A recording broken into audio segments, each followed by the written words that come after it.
Okay. Hey, we're live. Welcome to the Gordox Pub, where I've already lost my notes because I was looking up stuff for Rich. Yeah, we're writer's block is always on top but never any less. Or on 10. God. Or painter's block. By the way, I have a picture, which I'll try to send you in just a moment. Once I find the tab that had the picture on it. Dear God. Oh, that's why. It's the Matrix subway scene, and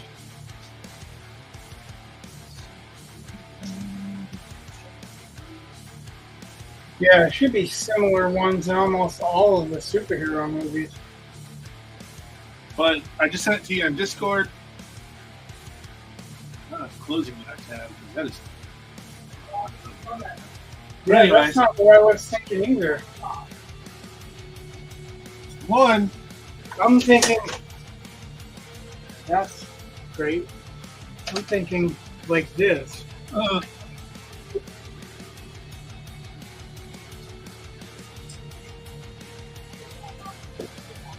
That's what I was looking for the angle. What?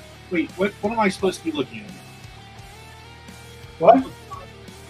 Well, I was on Discord, and I'm just too many screens. I'm an old man. Said Get lost. this. No. Okay. This That is works. the angle that I'm looking for. Oh. Not this. That's the easy part. That's just low angle. It's this so that the reference is right on. Oh, okay. Well, it doesn't have to be right on, but close enough for me to get a good idea of it. Like a reference, you know. Like I was saying that you would think like there's a Thanos shot or a Batman or somebody landing in a superhero pose movie, whatever, from that angle. Maybe it's a new angle. Maybe we'll name it after you. What? It'll be the where angle. No, it's a pre-existing angle. I can show you in a Western from there. Technically, that's what I was looking so hard to find. That's why I was like, that shot particularly is not called that angle, or called that angle, because that's what I was talking about. So, what? I was doing an image search, and well, even though I have,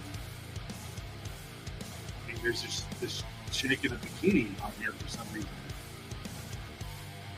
Not exactly what I'm looking for, but nothing I'm going to avert my eyes for either. And keep on going. Just keep scrolling. Trying to find a picture for you. I was just trying to find one similar to. I'm going to put this in the.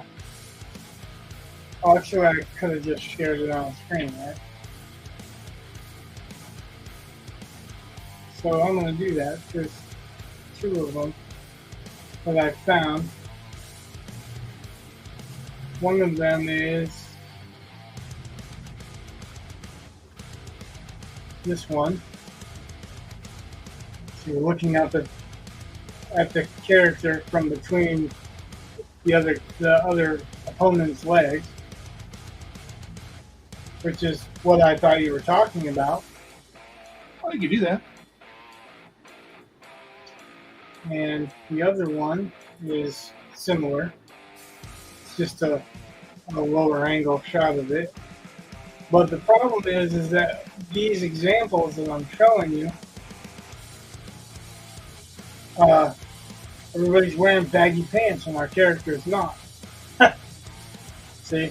So, Yeah.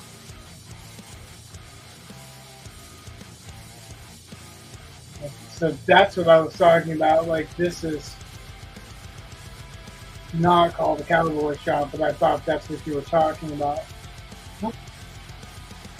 Well, then there was a breakdown in communication because I actually drew that, and I thought, yeah, if it works. I wasn't drawing what you were thinking, then Because it works. you would tell me. I've been rather upfront. I keep telling you, I will not. Like, as long as I think it works, I'm not going to dictate what it looks like. You said cowboy shot, and that's what you were describing as gunfight scene. And like the last one I showed you, the last two I showed you, those are infamous angles for gunfight scenes. So that's what I thought you were talking about. And I guess I should have asked, but I thought that's what that you were talking about because that was the common gunfighter shot. So anyway, that's the one I plan to go with. That's fine. I'm still looking for That's the one. That's the one that I was looking for as far as finding a reference for those legs would be the legs that are framing that shot is what I was looking for. Something in a Spider-Man or Venom or whatever with dark spandex-ish, stretchy-ish. So you can see the muscle tone-ish. I'm going to tell you I suppose we didn't commit to that. I was just, assuming that's what it was going to be. I'm a little disappointed with the search engine's inability to find what I want. What's that? I'm a little disgusted at the search engine's inability to find what I want, but I know I've seen it before. It's one of those things where I'm positive I've seen it, but without knowing the name of what it is, then having to try to describe it to the search engine, it does not really like it. So,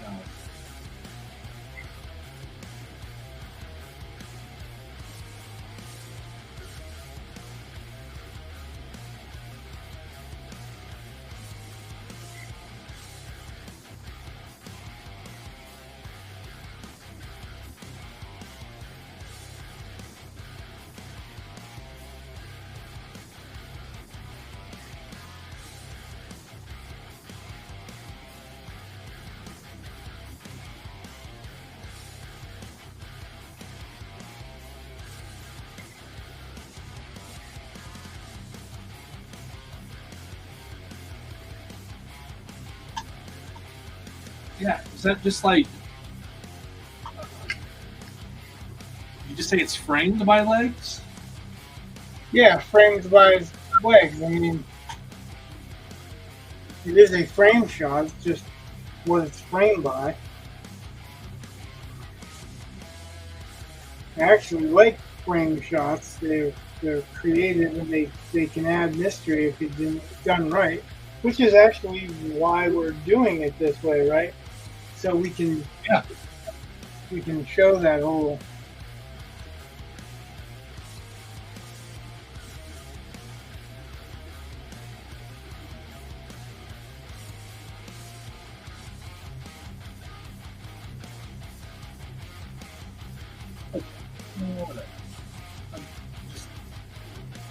I'm going to be searching. You're going to get me down a rabbit hole, and then I will be the worst co-host ever because I'll just be like mouth breathing as I look into the light. I'm not even there yet. So. Not even there.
Anyway.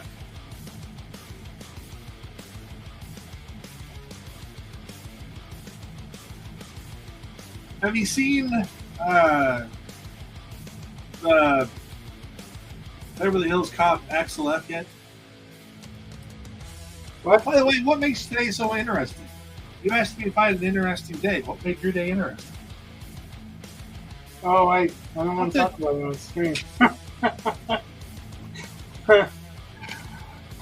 Hold on. I'm having technical difficulties tonight. I just turned off my screen. Anyway. Last night I finished chapter 1. I'm not sure what I really want to do about chapter 2 right now. Oh yeah, why's that? Because, well, you read chapter 1. Okay. But chapter 2 is the first one in the current timeline, the first contemporary one. And so part of me wants to take chapter 3 back into the past.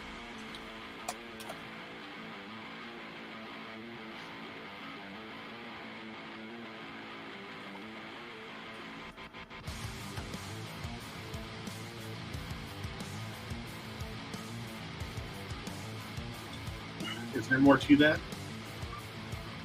Well, yeah, but I'm also trying to concentrate on doing. Yeah, that's fine. Not only this picture, but it's a weird angle because I'm trying to smush his face up a little bit so that you can see that he's literally running into something solid. But so yeah, I mean.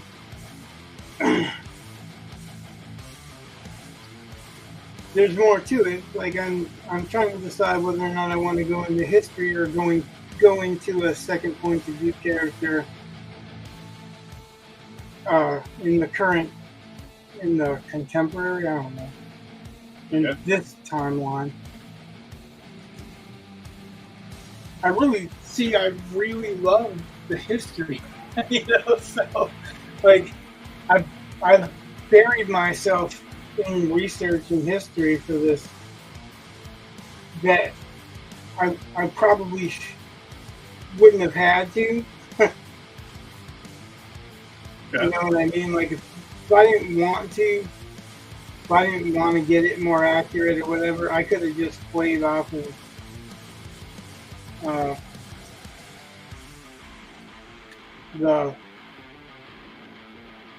it's a fantasy trope, but I just don't want to. If I'm gonna do it, I want to do at least some semblance of actuality, Okay. And so instead of writing this imaginary King Arthur, where in that imaginary King Arthur's time that there are knights in shining armor and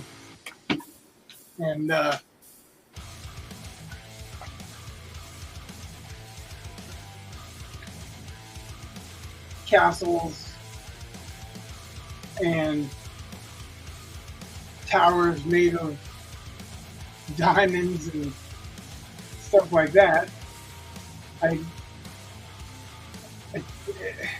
It's just such a outdated method of thinking about that time period,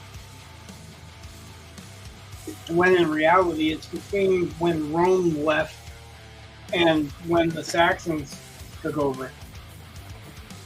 It's actually at the beginning of the Saxon Wars. The Saxon, I can't really say invasion because they were invited in the first place, because there was a king of one of the Welsh lands that invited the Saxons in to help settle. I'm going to say help settle warfare against more Saxons, like trying to fight fire with fire. Yeah. And in the end, the Saxons just said, "Why the hell should we fight for you when we can just take it and keep it?" You know. So, but you're talking about a time period where there's not really steel swords. The most they have is like iron.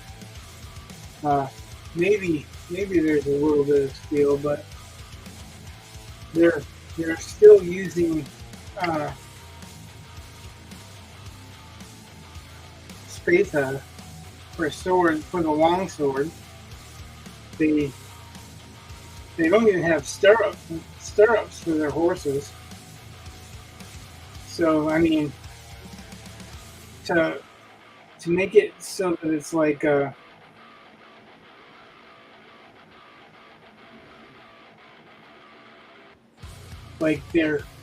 riding these high cantled, right? High cantled saddles and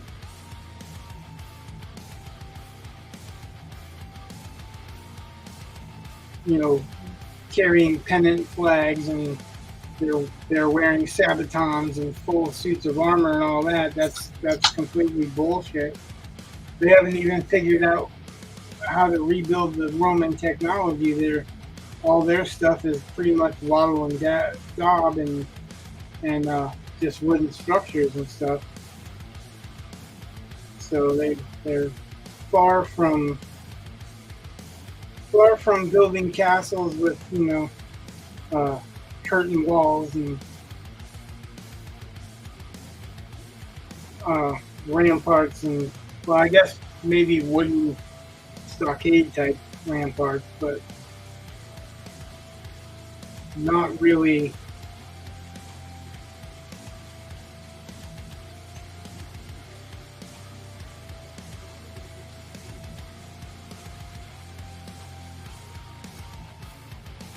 Not really stone craft. Those castles were built like about 500-600 years later. But when you read a lot of Arthurian stuff,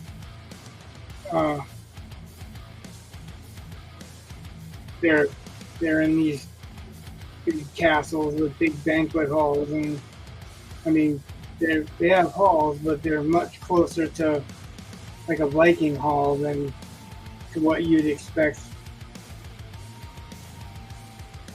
from watching old movies about Arthur or whatever. They tried to do that. They tried to get it somewhat more accurate in the King Arthur movie, except for the Sarmatian Knights were a couple of 100 years or 150 years or something like that later than the Saxon invasion that they're representing.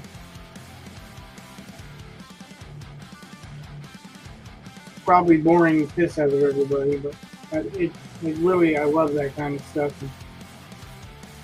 And I almost like stuff that it's like, what's behind the legend, what made that legend exist, more than the legend that sold me on it in the first place. The only thing I'd worry about, I suppose, this is the book you are co-writing, right? What's that? You're co-writing this, correct? Well, co-writing it in the sense of I can do whatever the hell I want. And it's not like I've chose to go back in the past and do what I'm doing without telling the guy, even though every time I talk to him, he's like, "Oh, do what you want. You have the final say." Like I'm already picturing it like you're reimagining it, and I'm like, but it's you worked on this for 6 years. You think you would have more invested in it, right? But he's already lived it, and he likes what he's seeing. He's having fun reading it, and like, I don't know if he's seen the new version, because I gave him the new version with De La Victrix, but I don't know if he's actually read it. I know he read a little bit of it, but like it's much darker than what he was writing. And he said something when I first started talking to him about not wanting to write like extreme violence and stuff like that, which I kind of found odd because I was like, how are you not wanting to write violence when you're writing about like one of the bloodiest periods? You know, and these what he had in his script were creatures that I can't even imagine them not like eating people. So it's really hard to picture how that would work out without, Yeah, but without there's that extreme violence. it's that adjective though, that extreme violence. Like, Well, yeah, I'm throwing extreme in there. He was just saying that he was talking about not doing too much, but he was writing for a much younger crowd, and I that's the told part I him was right. wondering. Well, I told him right away that I can't write for that crowd. I'm not built to write for that crowd. I can give him some pointers about going a deeper penetration into the character, or showing more characterization in his prose, because really some of it was written like it was almost an outline, just smooth, Yeah. So, but like I said, he kind of wrote it like it was 4 episodes of a cartoon. And knowing that his intent was to, go for a much younger audience, I can actually see that. But I can't do that. I can't, because those words don't come to me like that, I can only write in how I imagine it. Like I can work with somebody else's prose and kind of edit it a little bit, but I can't create that prose for a younger crowd, because I don't actually believe that, like say you're writing for a 10, 11, 12-year-old, well, I'd say 11, 12-year-old crowd, because that's really what mid-grade is, right? Like, Okay. unless they're girls, then they start younger usually. So if you're writing for that age crowd, you can't tiptoe around some stuff because they'll get bored. They don't talk like what people thought they talked like in the 70s or whatever. They never really have, but only around their parents, right? So nowadays everything is geared much more towards they're not being sensitive, around them. Now I'm not saying, show blood and guts and whatever, but I'm saying that you can't tiptoe around saying shit or something like that, because they know it. You know what I mean? They're gonna think that you're talking down to them. Maybe not the word shit, but I guess I'm trying to give you the example that they know when you're talking down to them. So and I have a problem with that. Like I can't talk down to somebody like that, because I feel like I was trying to write baby talk. and that's just not cool for me. That makes sense? Is it all rambling? Because maybe it is. Yeah, that makes sense. So I told him right off, you might not want to give me control of this, because it may be a Frankenstein of what you started off with, because I just don't write kid stuff. I just I could maybe write YA, which is what I'm trying to keep it to. Is I'm trying to keep cursing out of it, but make it so that it really feels like that age group would be dealing with it. But like I said, my main character now went from being a 12-year-old or whatever to being a 15-year-old because I because a 15-year-old in medieval times would actually be fighting the battles too. They wouldn't be staying at home. They wouldn't be considered kids. If you start growing hair on your chin, you're a man. And if you're old enough to swing an axe, you're old enough to fight for your village, especially against invaders that are gonna do much worse to you than than just swing an axe at you if they win. So I kind of want to make it enough real so that boys that are reading this, because I think boys are harder to get started reading than girls are. I think girls naturally gravitate towards it, and nowadays there's a lot of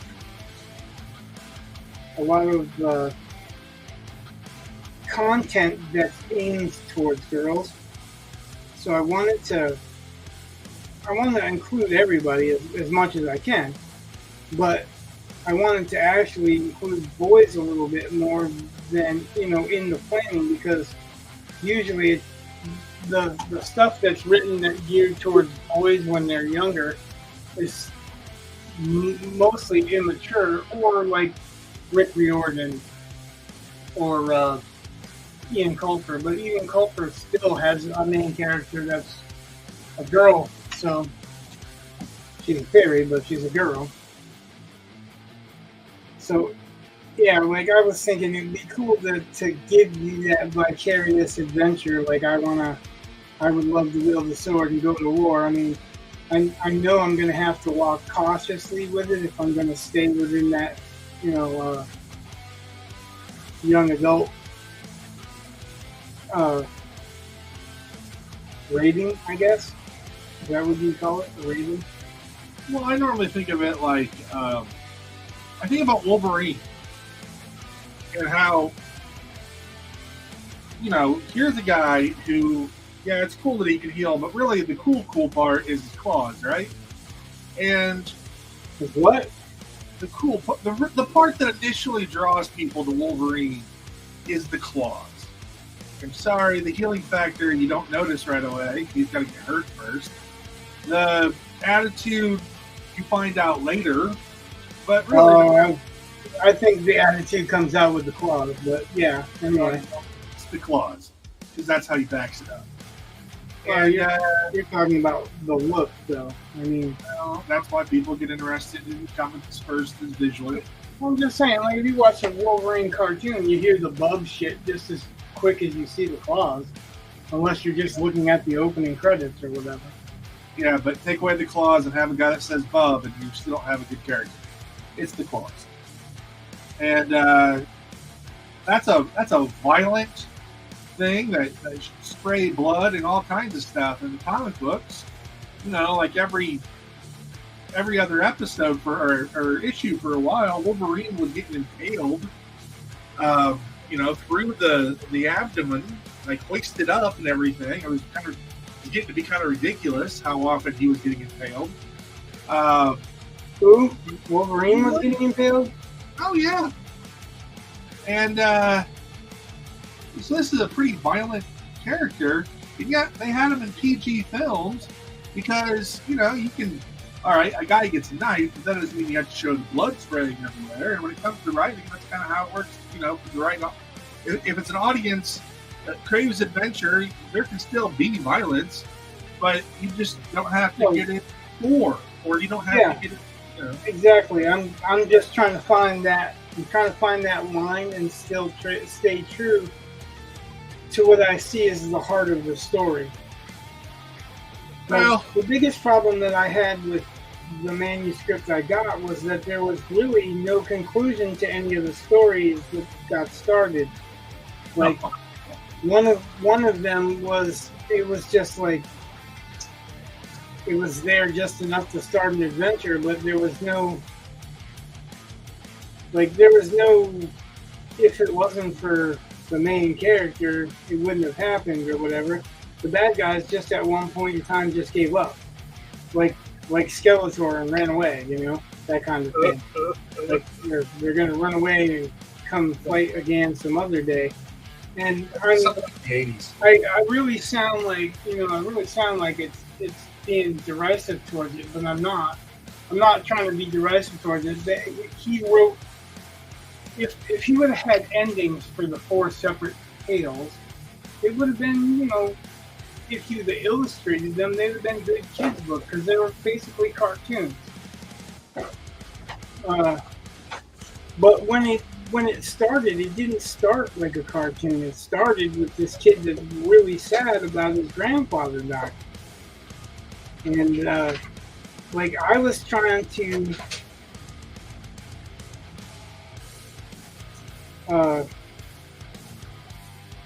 to not be overly whiny about it because he had the main character crying like every 5 pages. He was crying over his grandfather, the same thing. And kids are amazingly resilient when it comes to that kind of thing.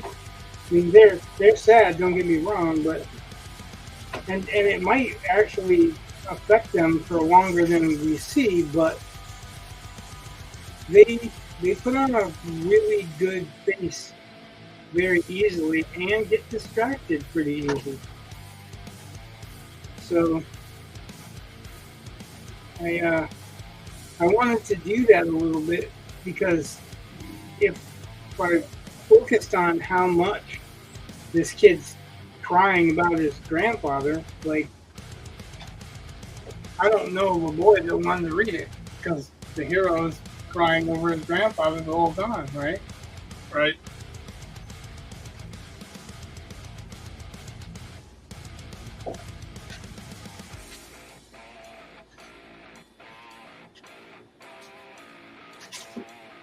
That's part of what goes into literature anyway. I mean, normally it's your protagonists are going to suffer through all kinds of things, and they kind of have to be, a little more resilient than is probably likely.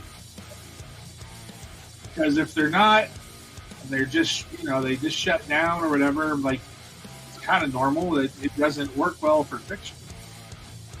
Right. It's it's a little bit different if you're talking about adults because they can get hit in waves if their father dies or their mother dies or whatever. But if your grandfather dies and you're a kid, like young kid, then it's probably going to last till the next Christmas or or something else that pops up that you're more interested in. Because unless you lived with your grandfather or whatever, you probably only saw him, so often. Like, I'm not saying that kids don't care or whatever, but they care and then they're off on the next subject, like if they possibly can be.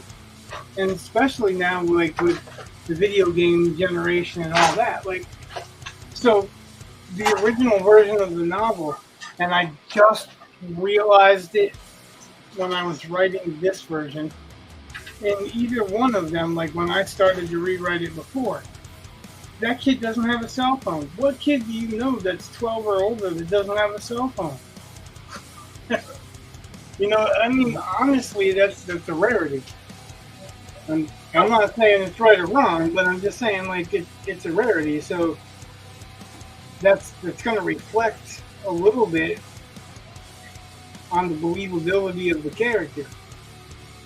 Or that's what my thinking was going into this,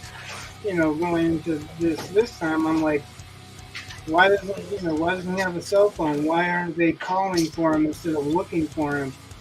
And or messaging him or texting him or whatever. I've come up with what I think is an acceptable reason, and you'll read that. But I'm like, it's kind of not believable to not have technology in this. Even if you're used to being on an island, the island that he's talking about that this takes place on is pretty much a vacation spot. You go there to do, fishing in the Gulf or fishing in the Sound. So it's off the Panhandle of Florida. It's an island, but it's technically part of Florida still. So that's a pretty big vacation spot.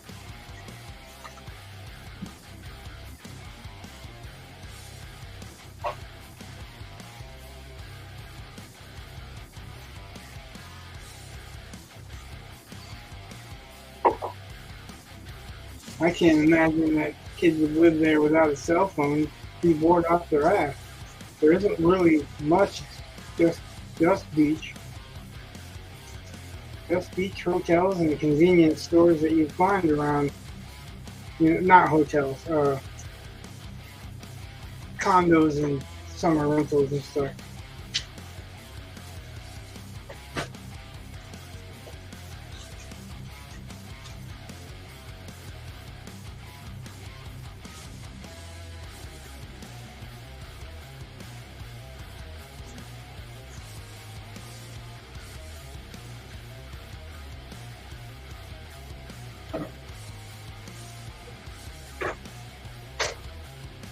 So yeah, just did some logistics thinking, I guess.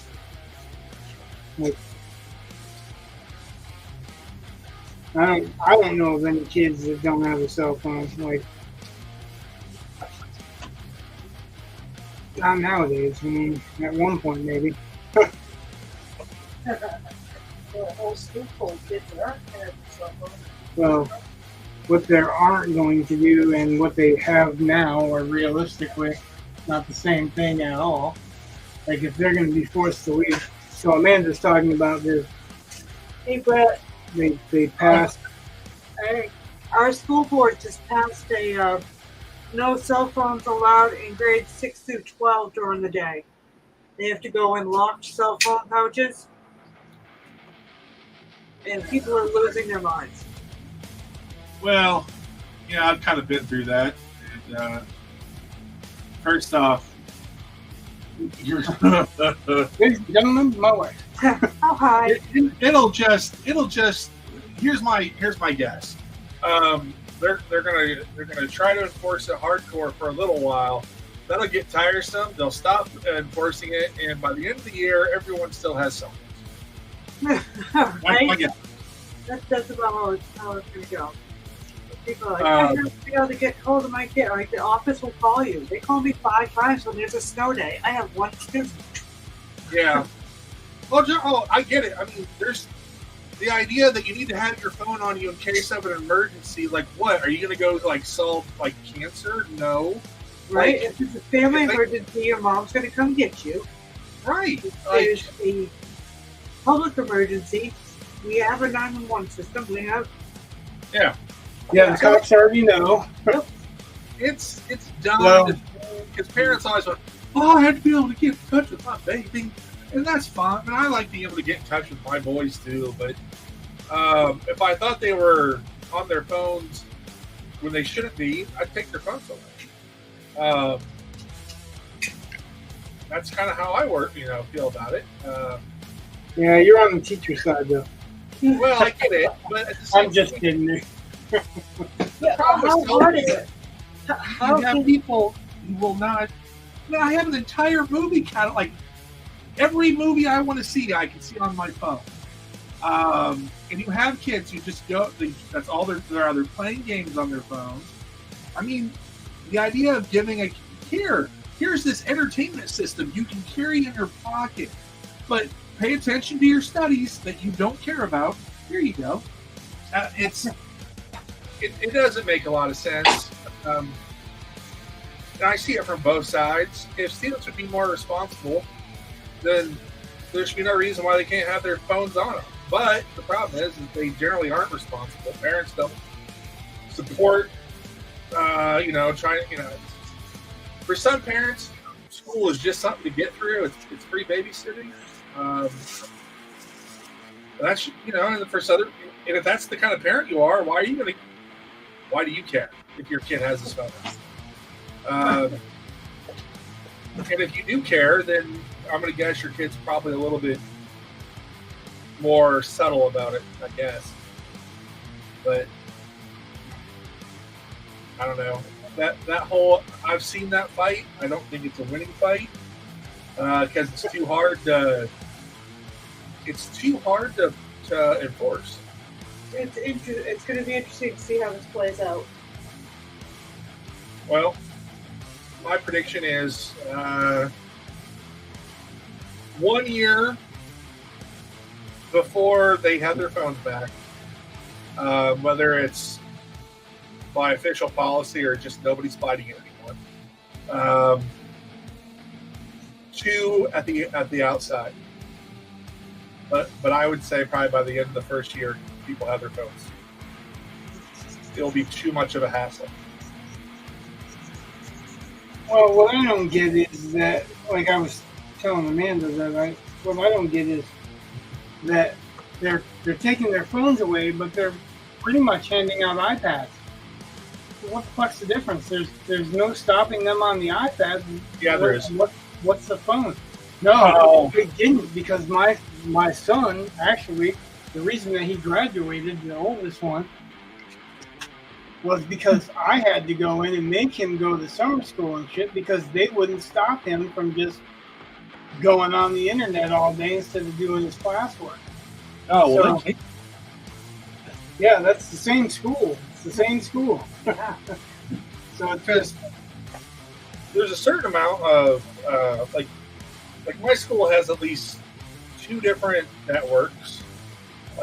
One network they only give to the teachers. The other network they give to students and guests. VPN, right?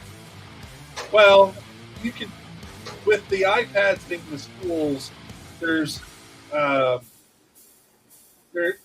they can lock things down pretty well. And if I really want to, I can lock the devices as the teacher. I can go through and just be like, yeah, these are the websites I want you on today, and that's the only thing I want you on today. The only problem I have with that, per se, is that it's kind of annoying to do because it punishes the kids who are fast, who then can't do anything else.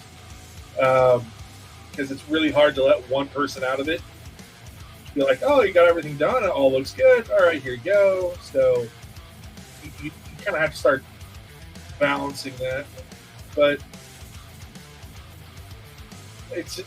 I would say the policy is done with good intention, but it won't be. I will be shocked. If you let me know. If I'm wrong, I want to know how they do it. I want to see how it's going to go. Well, after the policy is already said and done is when everybody gets up in arms. Where were you guys when they were sending out newsletters or checking on internet campus, or, these are elected officials, and so the policy, you had a chance to stand up and say something, you did nothing, and now you want to scream about it. Jack? What are you doing? I'm okay with it. Eli doesn't use his phone at school anyways. It'll be no big deal. right, and by the time it actually goes into enforcing, it's his last year anyway. So. Right? I know there are restrictions on the website, on the internet there. Like if I connect as an MHS guest, then there are certain websites I can't access. Yeah, where were they when Right. But that was the old building too. I don't know. Times have changed. Well, Yeah. There was a girl that I had one year. She wasn't allowed to be on the internet at all. If you found her in a computer lab, you had to let the parents know. She was not allowed anything. And that makes it kind of difficult for a teacher, because while the parents are thinking just about their child, I have to figure out what to do with your child when I'm taking the rest of them to write a paper on the computer, like the modern world. And the school was like, if the girl found a way to get online and the parents found out, they were never upset with the daughter. They were always upset with whoever was supposed to be watching her, which, okay, I guess, except for, I don't know, why don't you're, at that point, we're talking a 16-year-old who you let drive. Like, if you can't trust her on a computer now, why are you trusting her to You better drive? not ever let her out of the house. Yeah. Like, I just, I don't know. It feels like people want to outsource their parental responsibilities. Only when there's consequences.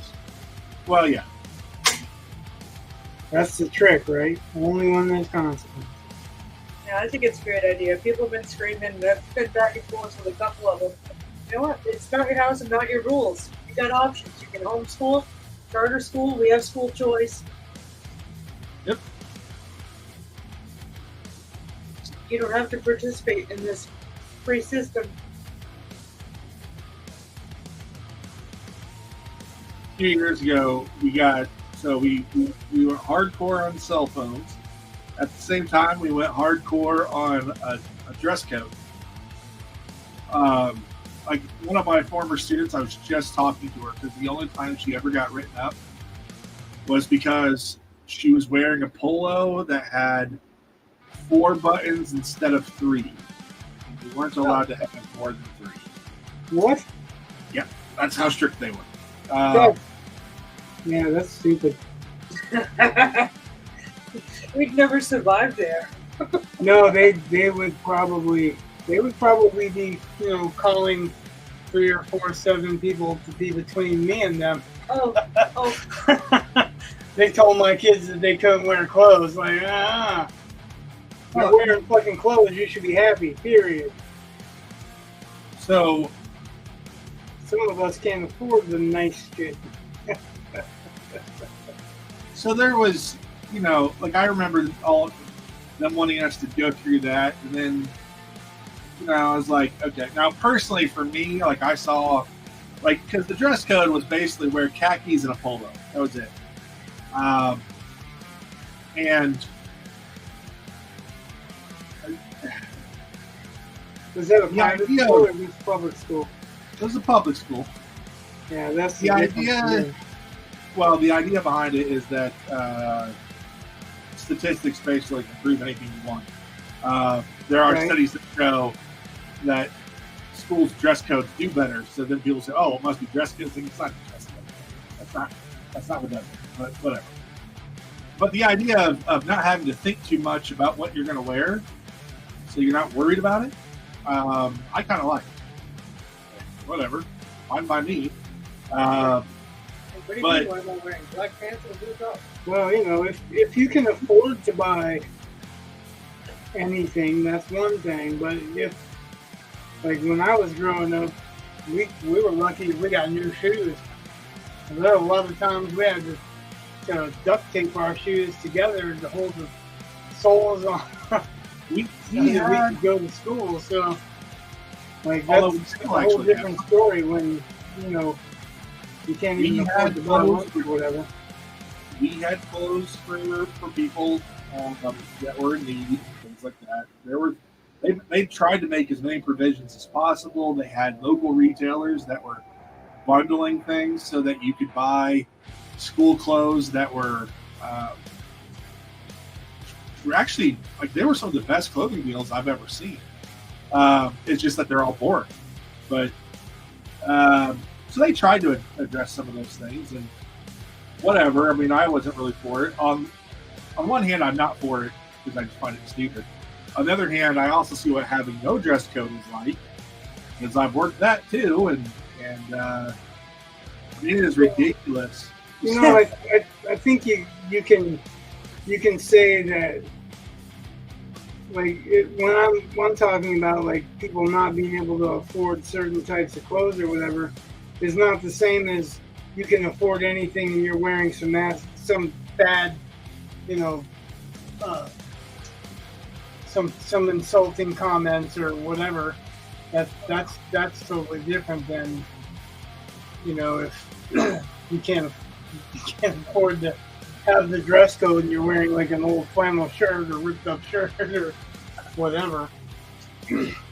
Well, and I'm telling you that we had people donating clothes. We had supplies of clothes Right.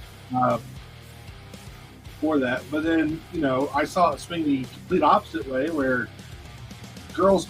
So they wear a bikini, but then they would wear a shirt on top if Right. someone's but it's completely open, and I'm like, how?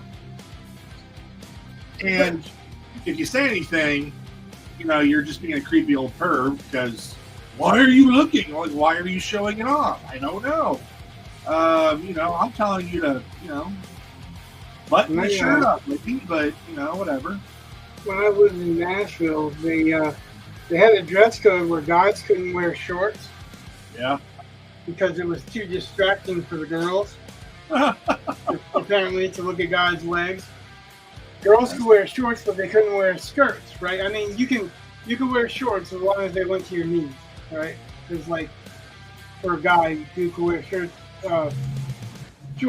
if they went to your knees, like Bermuda shorts and stuff like that. They were acceptable, but anything that rose up on your thigh or whatever, they wouldn't let you have. But the girls, they couldn't wear skirts, but they got away with it by wearing skirts that look like shorts. Oh, like shorts? Yeah, except for actually skirts, but they just look like shorts.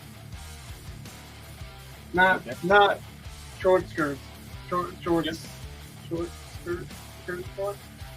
shorts.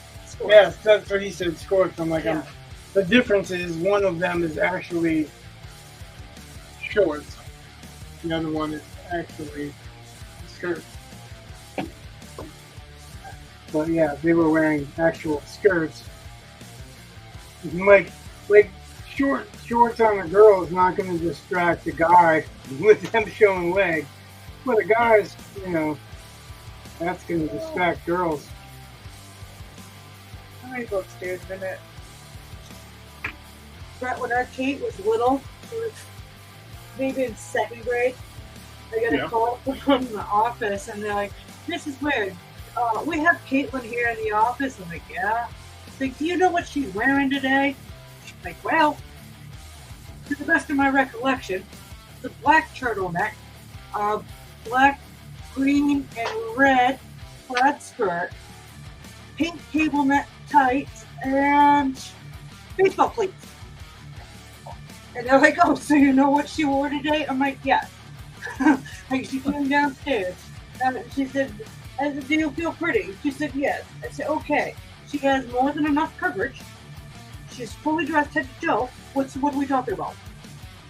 Like, she feels good. She's... What are we talking about? And so they're like, have a good day. Poor baby. It's always been an individual. That's like the cool one comment. Who can't pick up your kids from school? Oh, well, yeah, there's that too. But I was talking about Anyways. them calling to tell me that Logan got into a fight. Oh, yeah. Like, who won? That looks good. Yeah, she's talking about, the forms that you fill out that tells you who's okay to pick up your kids or whatever. Yeah. They, instead of asking us who's okay to pick up your kids, they were like, who don't you want picking up your kids? And I'm like, aliens, ninjas. Like, I have a big old list of some crazy shit. I'm sure they appreciate it. People, Yeah, any singular member of the village people. entire band, okay. Just one of them, that's creepy. If it's all of them, 1 and 4. Land shark. Yeah, we had a big old list. Like, they didn't know what to think of us. Like, They still don't. yeah, right? They still don't, yeah, I'm sure. But We were having fun. If you had a sense of humor, you would have liked it, you know. But Oh yeah. they generally don't, I guess. I got called to school one time because Logan had a weapon. Like, okay, he was like in 3rd grade. Like that whole school. What was the weapon? It was a little plastic sword from a cheese platter, from an hors d'oeuvre platter. Like a toothpick. sandwich pick. Yeah. Yep. You consider that a weapon? Yes. Yep. So I went in, I grabbed this little tiny thing and just snapped it. It's like, okay, problem solved, okay? It was weird. The principal of that school, she was my 6th grade home ec teacher, and then she was like working on her master's degree to become administration at that time, so it was just weird. And she was the principal, and then she still thought she was my teacher, so I don't know. To be fair, Logan did some pretty weird shit. Like we got called because he was wearing swastikas and shit. He wrote a what? You got that call, not me. Yeah, like he was sent home because he wrote a paper about Hitler or something like that. And not so the thing is that he's not like he's not a Nazi. He's not. He wasn't into that stuff. He was into World War II. And he loves planes. Yeah, planes and tanks Military and stuff like that. Military stuff. But because he's wearing that shit or having pictures, stickers, or whatever, they were calling us all worried that he was a neo-Nazi or some shit. Like, no, he's a history buff. No, like, he made model planes and had them hanging up over his bed. And I moved the kids' rooms around one day, moved this one to that room and that one to this room. And when I put his planes up, I put them back in the wrong order. And he was absolutely mortified when he got home from school that that plane did not share airspace with that plane. What are you doing? And I'm like, I don't know, clearly. So, I mean, he wasn't nefarious. His interest wasn't creepy. Like, sorry. Like, dude, you gotta find other ways. Yeah, we tried to explain it to him, and now he still does stupid shit like that. Yeah. He had an icon for a while that was Nittler. It's a joke, but yeah, son, no. Like, what are you thinking? Okay. Like, yeah, and it was a stupid sock puppet thing, and he wasn't really saying, "Hey, this should be the way" or whatever. No. But it looked like that's what he's saying because he's too foolish to realize, like, or too. Perspective. He's much more book smart than common sense smart. That's true. And he just don't get why someone would be offended by it. Like, really? Well, there was a kid who his dad worked at the high school in the social studies department, and he wrote a paper. He was a smart kid, like a very smart kid, one of the smartest I've had, and basically he tried to get a little too smart and kind of inadvertently wrote something that was pro-racist, well, pro-slavery. And I was grading this paper, and I went down and I saw his dad. And I said, "Hey, can you just look this over? Did you read your son's paper?" I said, "No." I said, "Well, just look at it for me." And so he starts reading it. This guy's a smart guy. He starts going, "Oh, he doesn't mean this." I was like, "So you see it too?" He's like, "Yeah, but he doesn't mean that." I'm like, "I am positive he doesn't mean that, but yeah, that's what he wrote. So we need to fix this." And that's basically all what it was. I mean, it's just a matter of the guy. He just thought he was being art, I guess, and it just kind of slightly messed it up. So it's so weird. I think my wall behind is wicked hard. it's not the human, it's the civilized. Yeah. Because civilization matters with your neighbors, not, just you living.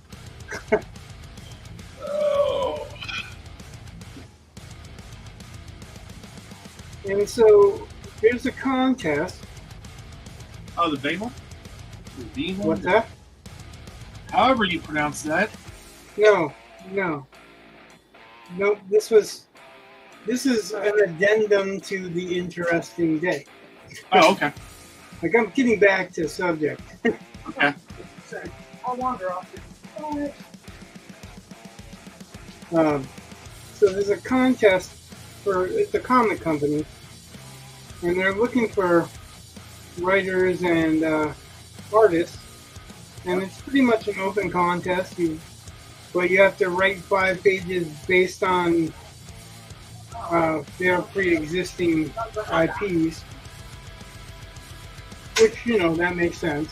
But they only have 3 examples of 2 of them.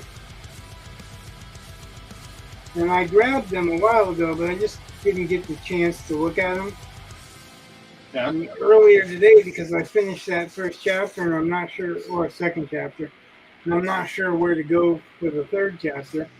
I said, oh, I'll just take a look at these while I'm trying to figure it out, kind of give myself a breather, and then I can come back to it with more goal-oriented, I guess. Okay. And so one of them is Nottingham, which is what it sounds like. It's Robin Hood reimagined, where the merry men are all wearing masks that are hood masks. Oh, they did a show about that. Was it set in Canada? Yeah. What? I was asking, was it set in Canada? It's a comic book. Yeah. Okay. No, Nottingham. Okay. It's set in Nottingham, although the sheriff isn't the right sheriff of Nottingham from the stories and legends, but no, they all wear these masks, and the masks are I don't know, they're kind of weird, but you can download a free copy of it and read it if you want to, because it's on their site. But I was like, they're looking for 5 pages for you to enter their fiction contest, right? And I'm like, I can write 5 pages, and then I see the 2 options are Nottingham that I could, because I haven't read any of their other comic books. Nottingham and Battle Cats. And Battle Cats is kind of like a Thundercats thing, but only set in a more fantasy setting.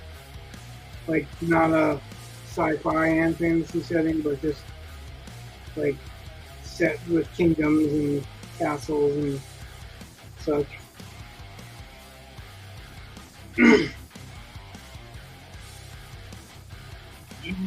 So I read both of them, and I was like, I'm probably better off with the historical fiction one.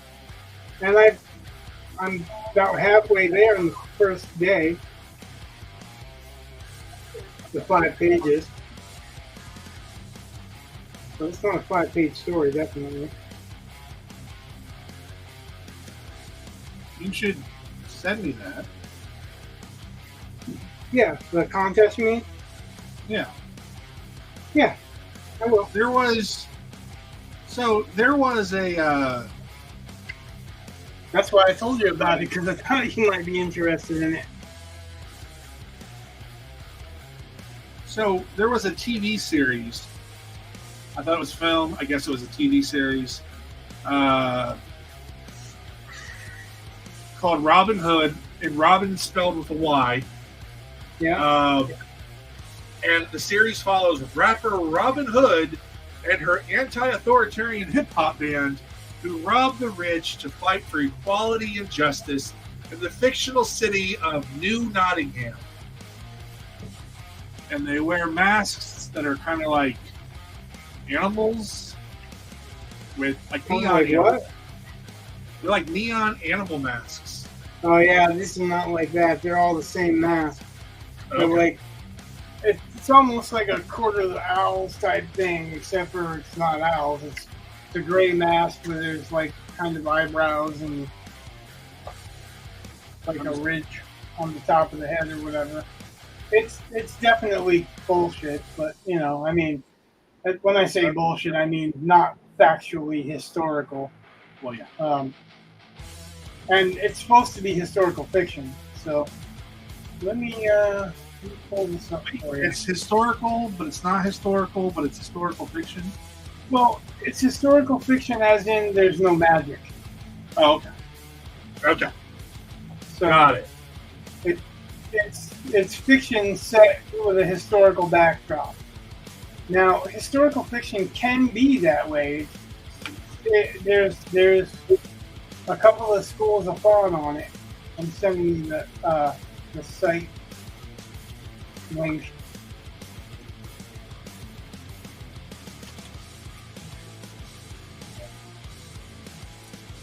If you do this, write the fantasy one. Leave me the historical one. Yeah. I don't want to be competing against you. I want to be competing with you. Talent search. Yeah. Cool. I will look that over. So yeah, if you on the top bar, you'll see that there's you can go like to a store to order, and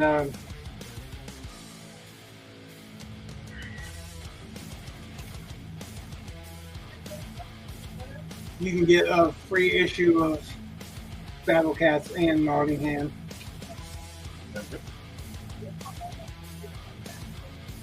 Neither one I think is a full comic book, actually. Either that or they're doing really short comic books, which I suppose is also possible.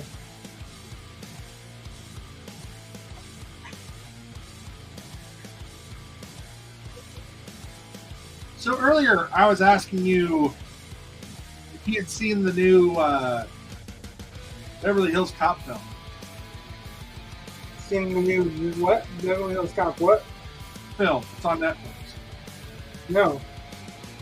I didn't know it was Axel on Netflix. I don't really watch TV much, and Netflix I have a tendency to avoid it unless there's something I really want to see.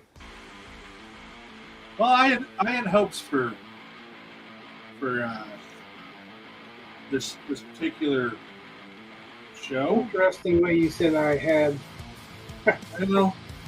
had hopes for. I'm a little over halfway through, and I'm just like, I'm pretty certain I knew what was going on in the first 5 minutes. What chick did they give Eddie Murphy's role to? Eddie Murphy. Was he playing a All the girl? old people in it. It's just, of course, his daughter's in it, or someone playing his daughter. So there you go. That's the thing. And yeah, that was kind of all the stuff that made the original show fun is just, it just doesn't work. I don't know how else to put it. Or at least it has it in the first half. And it's just like, well, this is depressing. And I'm actually kind of surprised because the original one worked because he was playing on racism. He was doing all kinds of things in the first one. Yeah, but he was playing on racism, especially in Beverly Hills. Well, he does some of that in this too, but well, that's what I'm saying. Like, I'm surprised that that's not in there because that's now a more popular subject, or well, no, forcibly more popular. It's a more put in our face subject. I guess. I don't know. I'm halfway through, and I am. Well, yeah, I'm not Like commenting on it, but I'm trying to get through it, and I'm like, why am I trying to get through this? Like I want to like it. I keep hoping, like, oh, maybe it'll pick up at the end. I'm like, oh god. And like Bronson Pinchot, that's his name, right? yeah. Valky. Bronson Pinchot.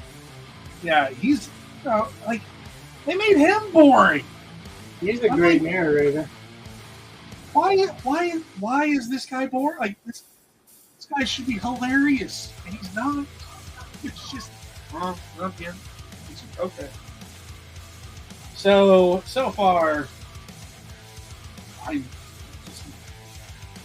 not funny. I don't know. Like it's not terrible, but it's really not good. It's very bad. Sorry, I mean I thought, oh, this will be a fun little thing to watch, and the boys and my wife are in Ohio, so I was like, yeah, I'll just sit down here at the TV and watch live. You should have said something. I watched it with you. We'd had a grand old time.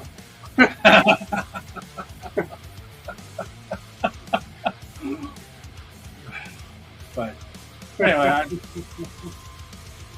part of the problem is that I think, especially if it's free, because I'm not going out to a theater to watch that. well, yeah, but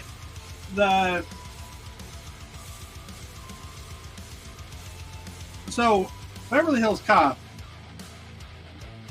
really had an effect on that entire genre. Like most crime things, I think films kind of owe something to Beverly Hills Cop. What? And I just think Beverly Hills Cop was kind of groundbreaking when it came out. It was Groundbreaking? Yeah. The idea of the funny cop that goes and breaks.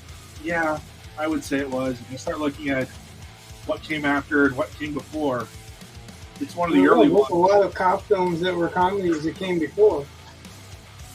Not like that, but I just don't see what the groundbreaking part is.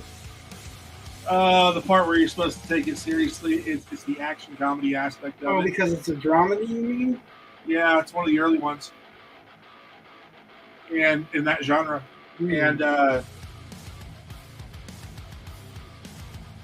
when you kind of set the blueprint,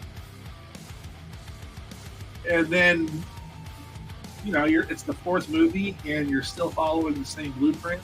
Well, I guess that's not true. You attack everything that made the first one fun, and sometimes that works.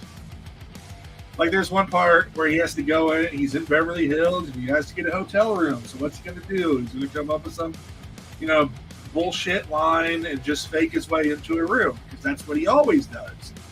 And he starts to do that. Then he goes, you know what, fuck it, just how much is it? Pays for the room.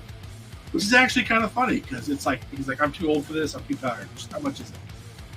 And, that kind of worked. But there are other times, like when he tries to get into this exclusive club and tries to talk his way in, the thing he's kind of known for.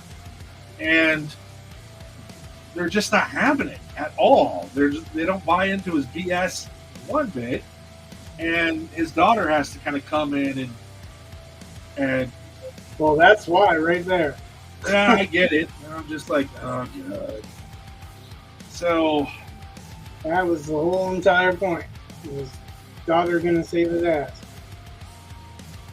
But yeah, that's probably the ultimate part of that story too. That's gonna end that way. I finished.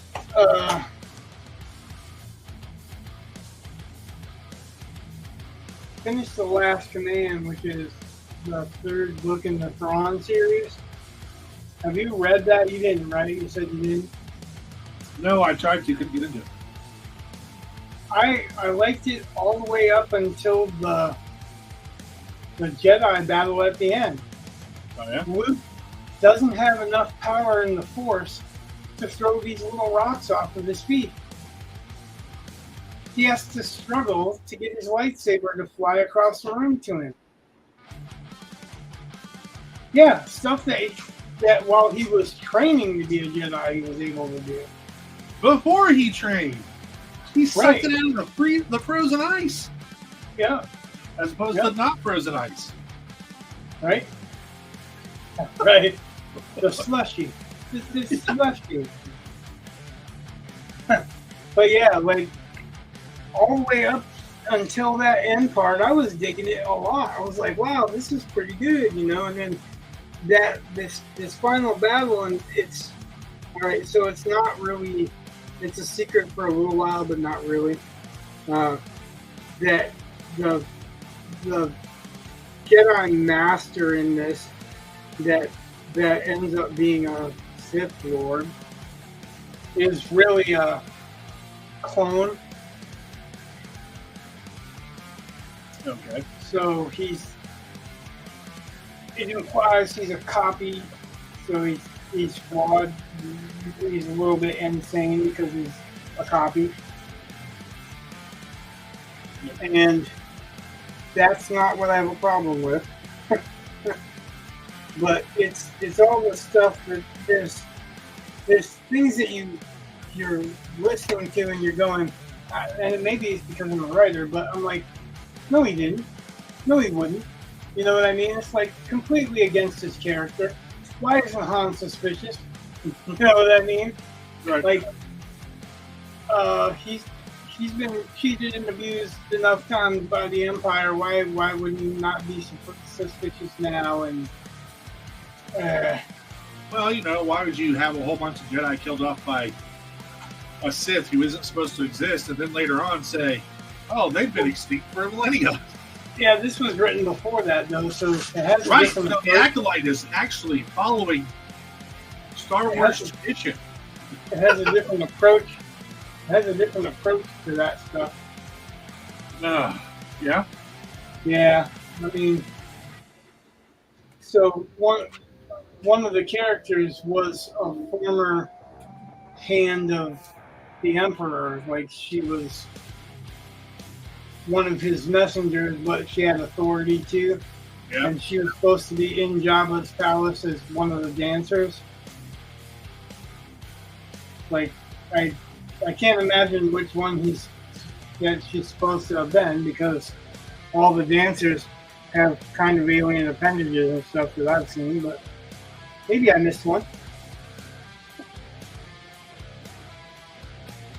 Yeah, so it's really weird that sensing stuff with the Force and not being able to sense stuff that should be easy to sense with the Force, not being able to move little rocks off your feet before big rocks fall, even though, you know, him and Vader were going through some blinking shit about stuff. I don't know. I felt it really felt contrived. And every time there was, you know, a motion, he wasn't strong enough to do this, or he wasn't strong enough to jump and do a backflip. Since when? He's force jumped. Yeah. Since the Empire Strikes Back. And now he's not strong enough, doesn't have enough energy to force jump. That's not supposed to be a thing. It's not supposed to be your physical power. That's right. What Yoda was trying to prove, right? Right.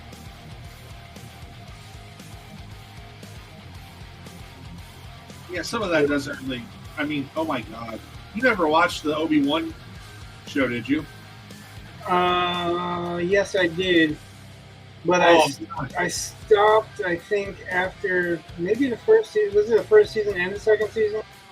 No, it was just one. Yeah. Then maybe I just stopped after. Yeah, I saw the first one then. So I wasn't really Darth Vader like stops an entire ship from leaving. What's that? There's that scene where Darth Vader stops a ship from leaving. And then there's another one behind it that he's too tired to apparently stop.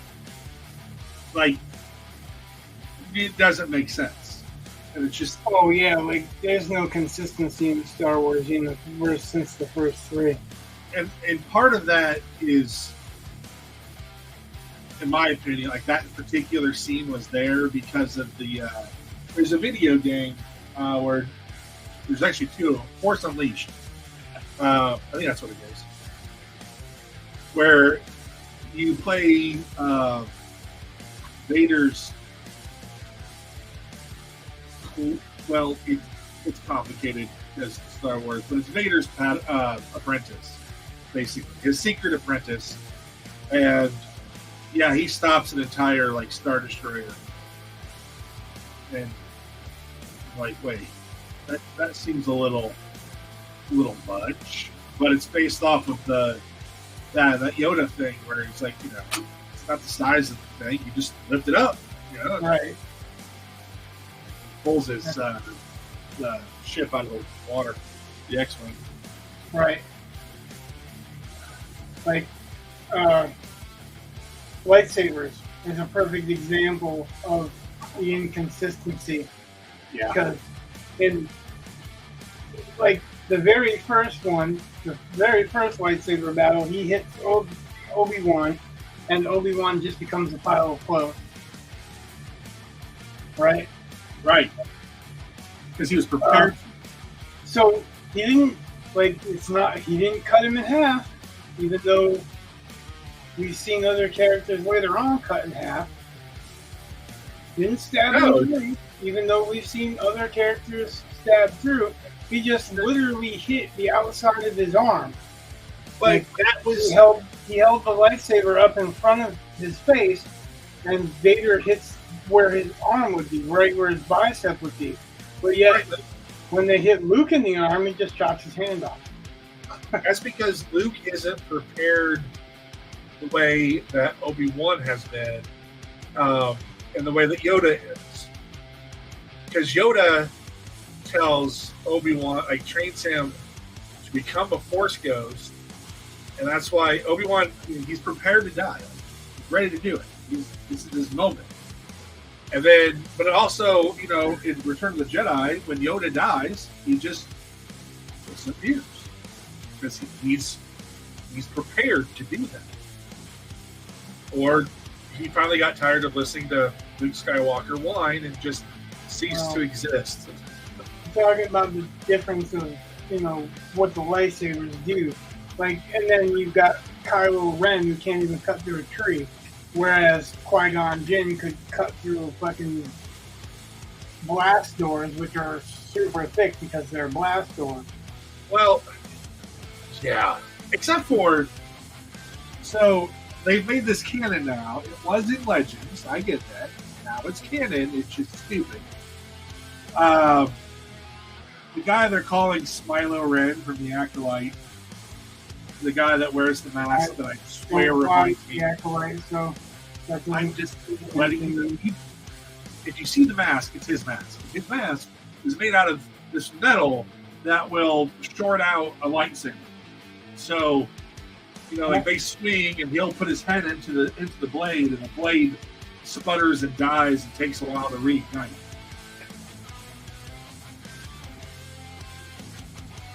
And it's not Beskar. It's a different metal. And that's now canon. So, why aren't you building ships with this? That's my first question. It's like, wait, so this laser sword can hit you and it kills the laser sword, but you never thought to make a ship out of it? A ship that can take all kinds of lasers and not get hurt. I don't know, just it's a little weird. Yeah, going back in history and having shinier, cleaner ships.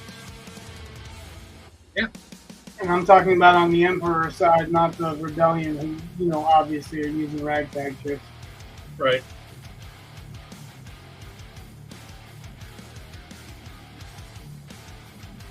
But that's just, The whole idea. I mean, the physics of Star Wars incredibly fun.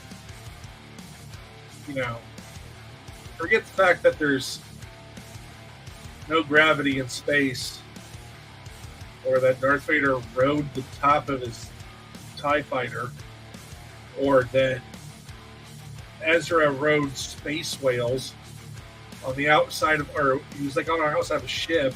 I mean, just all kinds of things. Like, how are these people surviving? Or when they have space battles and everyone decides which way is to come so that everything lines up right?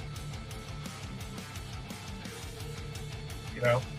Like, Ender's Game was way better about that with their, you know, that you decide which way is down. It's part of the whole thing. So. Well, yeah, because that was the originality of Ender's Game, was to think of everything in 3 dimensions instead of just those 2 sideways dimensions up and down. Okay. What? Nothing to do with you. I'm looking at something else. Okay. Reference stuff.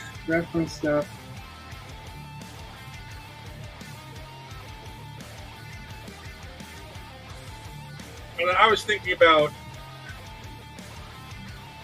like, so I'm seeing these articles about Leslie Headland, the woman who is the showrunner for Acolyte, the producer. I think she's directed some, she's written some. I mean, it's her baby.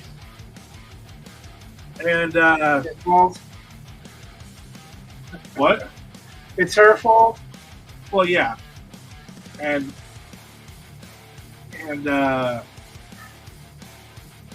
it. Okay, so she's trying to make Star Wars into something for her, instead of trying to make something for other people. She's trying to make it for her, or for people who enjoy the same things as her. And there's really nothing wrong with that overall. I really don't think so. I don't think it's the best way to run a business, but artistically, you kind of need to make stuff for yourself sometimes.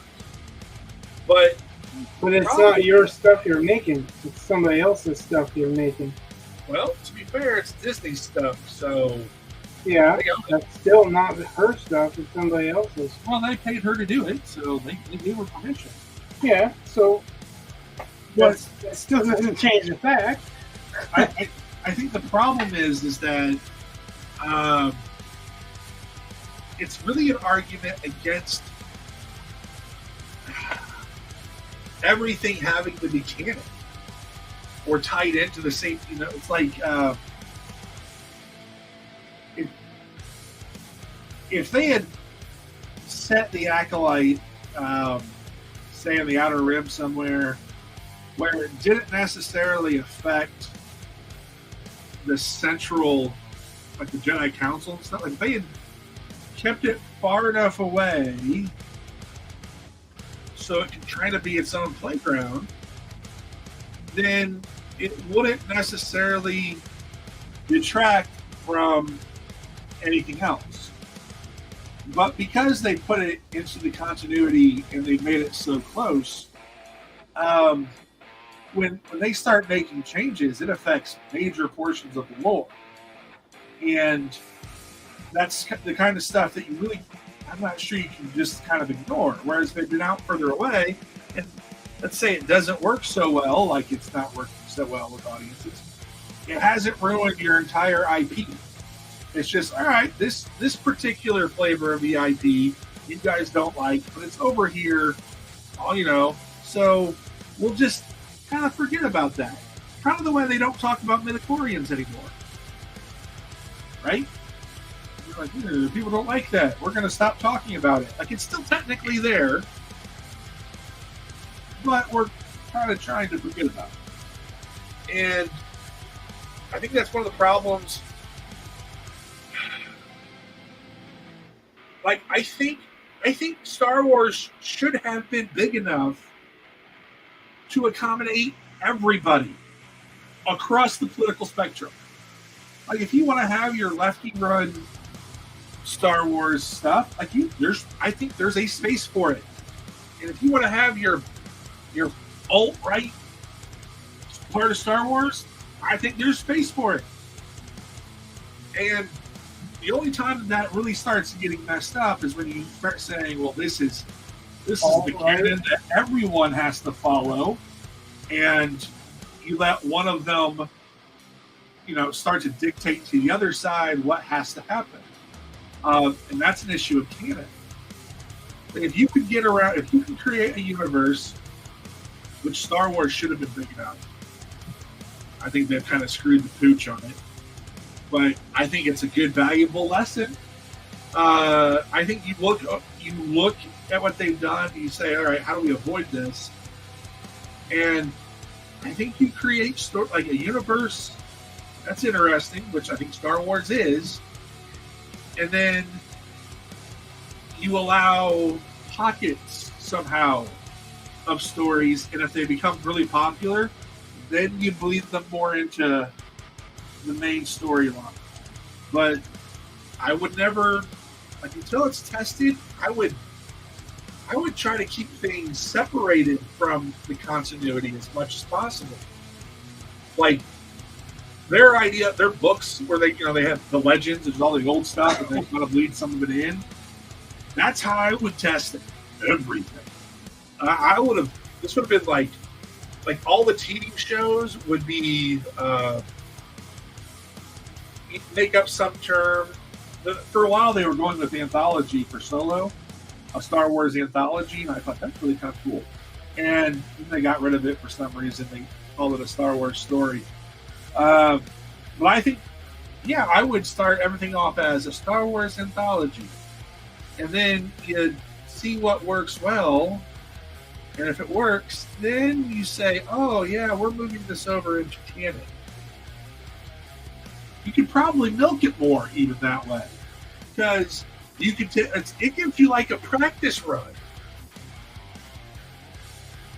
Like you're allowed to sit there and try something. Like, okay, so you've got an IP that's working. Great. And now you have this test market, right? And then once you're done, the stuff that works, you keep, and you move into the main market. And with the stuff that doesn't work, you get rid of. But even when you've done a test run, when you bring it into the official canon, it would be, you can redo it. Keeping the stuff that worked really well, then try something to make it fresh and new. Like, I just think that Disney has screwed this up because they haven't thought long term. They just relied on the name. And they've allowed people with agendas to just drive it into the ground. Like, it literally, last week was not the top 10 streaming shows at all. Like, it wasn't anywhere there. There are shows about all kinds of dumb things that were beating it. Like, it's not even popping up. And it's got like a 14%, I think, for the audience score from Rotten Tomatoes. And here's the thing: if everyone knows it's a test mark, or it's, we're going to see if this works, and then if it works, it'll be streamlined. But it kind of, I think, would cut down the backlash and just say, this doesn't work. We shouldn't be putting it into the canon. Like, you can just show it through your numbers without having all the rage, which I suppose would hurt YouTube. But because there's less to talk about. Although I still think people would talk about things like that because they would still go through and argue, if it should be added to the actual main line. So I think so it's you better. think that they should take your fans into account? Yeah, I do. I know it's weird. This idea that I care what the audience actually wants. It's not that it's weird. It's just that it's unrealistic. Well, I'm also trying to think about creatives. So, like, everyone's griping about Leslie Headland, and I get it. she's taken something and twisted it up quite a bit, and it's bad writing, and it's just it's a bad show. And then she's attacking fans, and okay, whatever. But of course, that's the way that they've been doing it. Like, I if know the show's not a success, it's because the fans suck. well, That's the way to keep fans and actually grow your fandom. which is saying stupid. that But the fans instead, it suck. should just be again, if you know that there's kind of a test round of things, and the TV Disney Plus is perfect for this. I think everything on Disney Plus could be like a tier of continuity, and then if it works, you can put it into the movies. But if you knew that you were on a testing kind of basis, you may have more like in a way, the projects aren't as risky because if it doesn't work, you only get one season and that's it. So the outrage shouldn't be there because it's like, all right, well, whatever, just this sucks. Let's not do this again.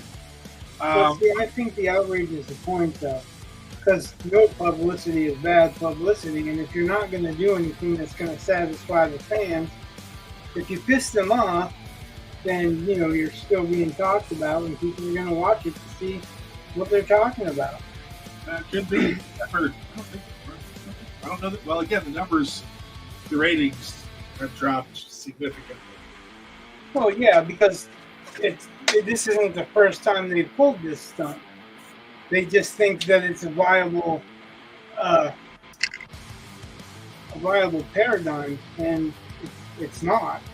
And they're finding that out the hard way. So I've heard an interesting rumor though, of that, and this is all rumor. I have nothing that I can really point to and say this is fact, but supposedly Elon Musk is looking to buy Lucasfilm. Yeah, I've heard something similar, but we'll see. What I think that stems from is he made a smart-ass comment saying, "Do I have to buy that and fix that too?" So, Which is funny because he probably could. yeah, but I wouldn't take that as he actually means he's going to try to buy Lucasfilm. Well, again, I said it was pure rumor. And I don't think that Disney's going to sell it because they're even if they didn't have a successful show from here on out, they can still make mint on the toys and reselling and repackaging the older movies. So, I mean, I don't advise that. I don't say that it's a wise idea or whatever, but I would not be surprised either. But either way, really, I don't think he's going to because I don't think they'll sell it to him. But he might try. He's not faint-hearted about such things. I think I still have hope that Disney could turn it around, but I have hope. I don't think they're going to try. I don't, unless something major happens, like Trump wins by such a friggin' big landslide that they believe that everybody's now leaning right. You know what I mean? It has to be something major for them to have a wake-up call to not do what they're doing. And I agree to a point that, yeah, there's plenty of room in an entire universe worth of, anything. If we can have an entire Earth timeline worth of stories that can go on and on and on, there's no reason that can't happen with a different universe, and especially if it's a universe. In the Star Wars universe, we know, there's over 300 novels, and probably each one of them mentions a world that's not mentioned in the original, right? Right. Or originals. So how many stories are on each one of those worlds? And each one of those worlds past. You know, it's just there's just so much that you can do with it that it's just stupid to destroy what's already there for something that you could just write a story set in a different period about, you know? Yeah. So, long story short, I just totally agree that there's plenty of room to write whatever type of story that they want to write without having to destroy what's already there. The problem is that they want to destroy what's already there. It's pretty obvious that that's what they want. That's the goal. They're hiring directors and writers and actors that have been vociferous about such things. So, what would reasonably make us assume that that's not actually what they need to do? Like it's pretty hard to say, you know, that's just vitriol or whatever, because it's not. They definitely seem like they want it. They're making no effort to do. They're making no effort to do alternative stories that that the fan base want too. You know, because if they were going to turn around, they have plenty of opportunity to not just set stuff like this in a different world, but to set a different world for people that want the old stuff, you know, to maintain. So, like, even if they didn't want to do an offshoot world for what you're watching right now, right? Like, if they didn't want to do an offshore world for what the hell is that?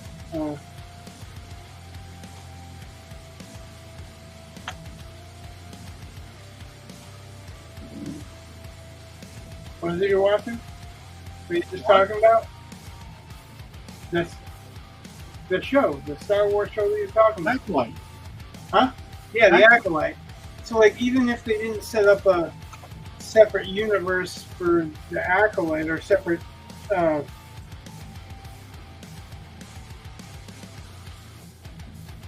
area, like a separate print, almost like an imprint, like Marvel did.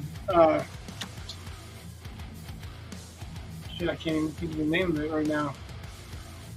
They did like 4 or 5 issues of the different. I'm gonna look it up. I know what you're talking about. It was like a whole new different set of heroes.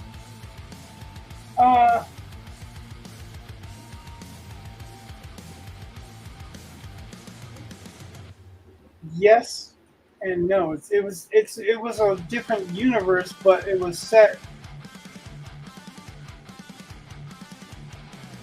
Like the Ultimates? No, it was new.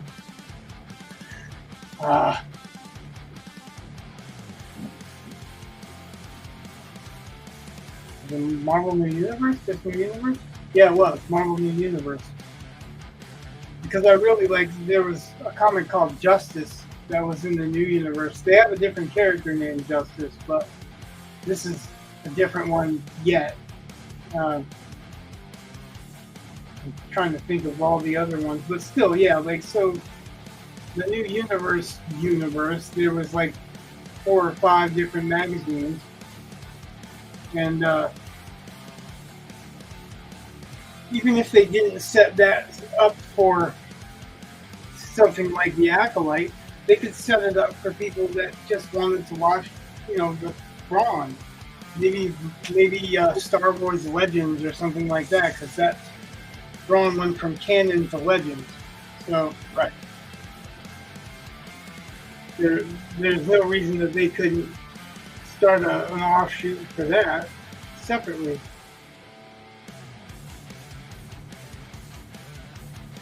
That was a lot of work to say something short like that. It's all right. We got there. That's what I got for a brain tonight. Not much. Not that I'm claiming I have much ever, but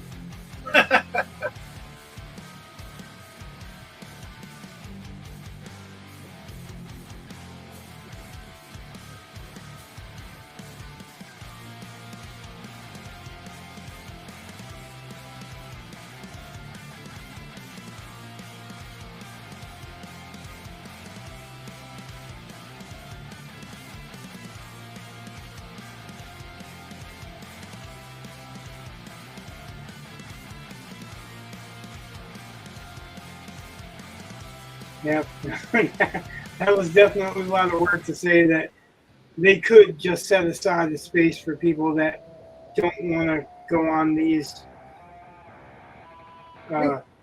new expeditions with them. And they'd still keep their fans, but they'd still have whatever they wanted to. It's one of those things where okay, so like I don't know how many years now Disney has owned the film rights to the X-Men, right? And and people have been, where are the X-Men? Where are the X-Men? Where are the X-Men? Where are the X-Men? Where are the X-Men? Where are the X-Men? And Disney keeps saying, later, we want to give you crap you aren't asking for here. And it's just like, okay, maybe you're saving the X-Men for when sales start to slump. Hey, newsflash, I think sales are slumping. But you could argue Deadpool and...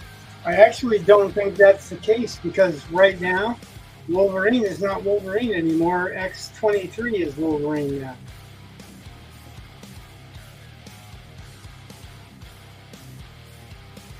So they might be waiting to be able to get away with substituting what we expect for Wolverine with what they want for Wolverine. You know what I mean? Yeah. I just got that feeling because look at there's a whole bunch of new X titles, and one of the teams is all women, like all women, and some of them were created or I haven't followed them in so long because of this crap. So, but I can't swear that some of these weren't just created for an all-girl team. And X-23, that's one thing because you know where that's from. She was supposedly clone material from Logan's body, right? Yeah. And that's one. Well, that's according to the movie because I can't actually claim that that's true by script because I haven't read the X-Men in that long. Yeah. Like I didn't even know that Colossus was dead, so which kind of pisses me off because Colossus was my favorite X-Men. So yeah. I wouldn't be surprised at all if that's the way that they were doing it, because I know that they've hired some big name artists and some bigger name writers to kind of reimagine what's going on with the X-Men. So they're probably waiting to do a movie for the new X-Men comics to come out and them to be able to found it on that. Because, nobody would want more Wolverine, right? Only in Deadpool. Other than that, he's part of the patriarchy, ironically, right? Absolutely.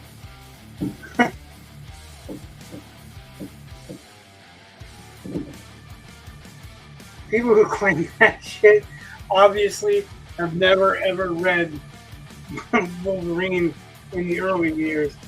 Like there's nothing that screams patriarchy about Wolverine at all.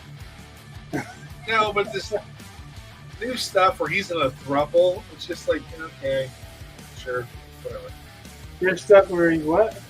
He's in a throuple. You know the love triangle between Jean Grey and Scott Summers, yeah. Summers, Well, yeah. Logan, yeah. The one way to solve it is to have them all in a throuple. Because, yeah. I just creates tension, I guess.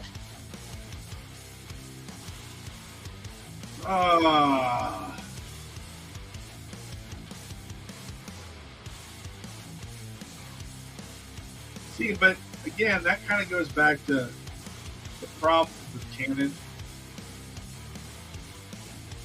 You know, I think. Well, yeah, I mean, and it's.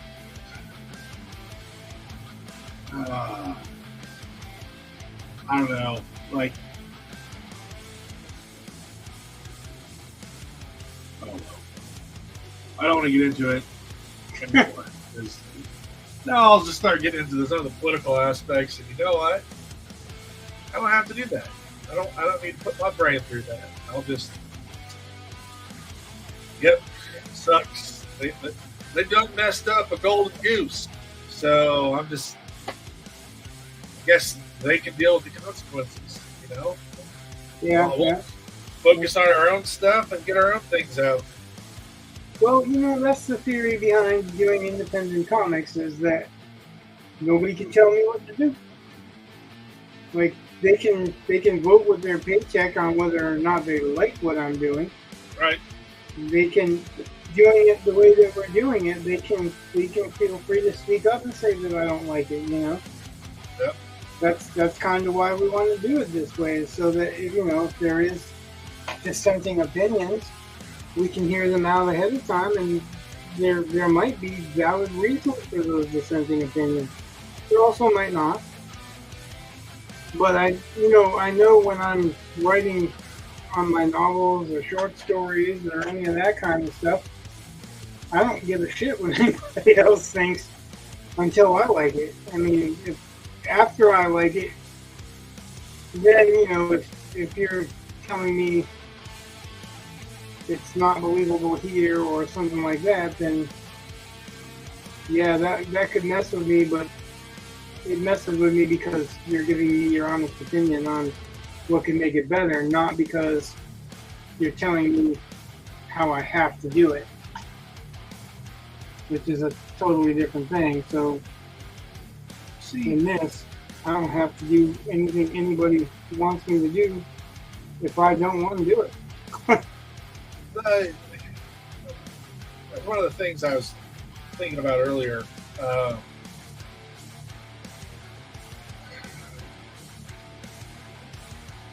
so generally speaking, when we do our critiques, we're looking for places where three grunts, you know, where it's not working for us. And that's all we say. That's all we do. We say, this doesn't work for me here. This doesn't work for me. Trying to be smart readers. We're not trying to tell you how to do it. Okay, now, and that's the part where I kind of I want to talk, I guess, discuss. So the idea is to not be prescriptive, just to say, hey, this is where it didn't work for me and why, but as much as you can, right? Right. Sometimes it sounds like prescription when you're trying to elaborate. You know what I mean? Like if you try to elaborate by example, sometimes it sounds like a prescription, but you're just trying to give them an idea. Right. But okay, so here's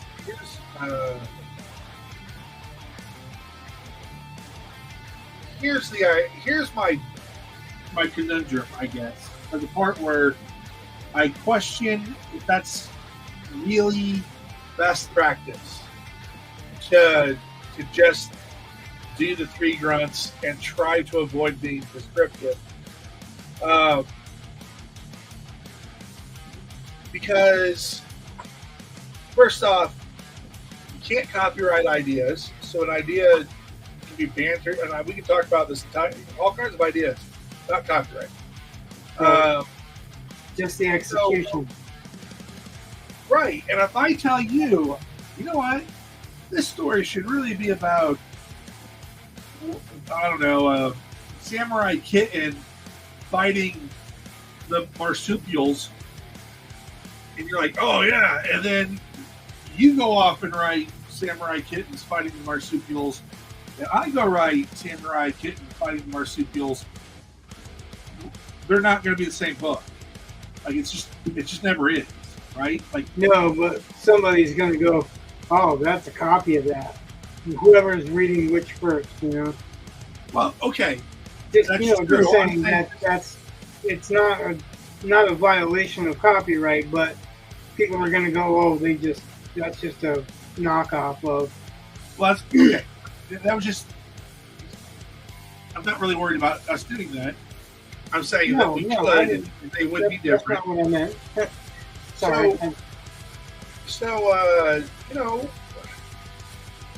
not that I want to say, hey, you should do X, but, why not say you could do X? And if you don't like it, you don't have to do it. Doesn't really matter. So I don't know if that's really prescriptive. It's just suggestive, I guess. So for example,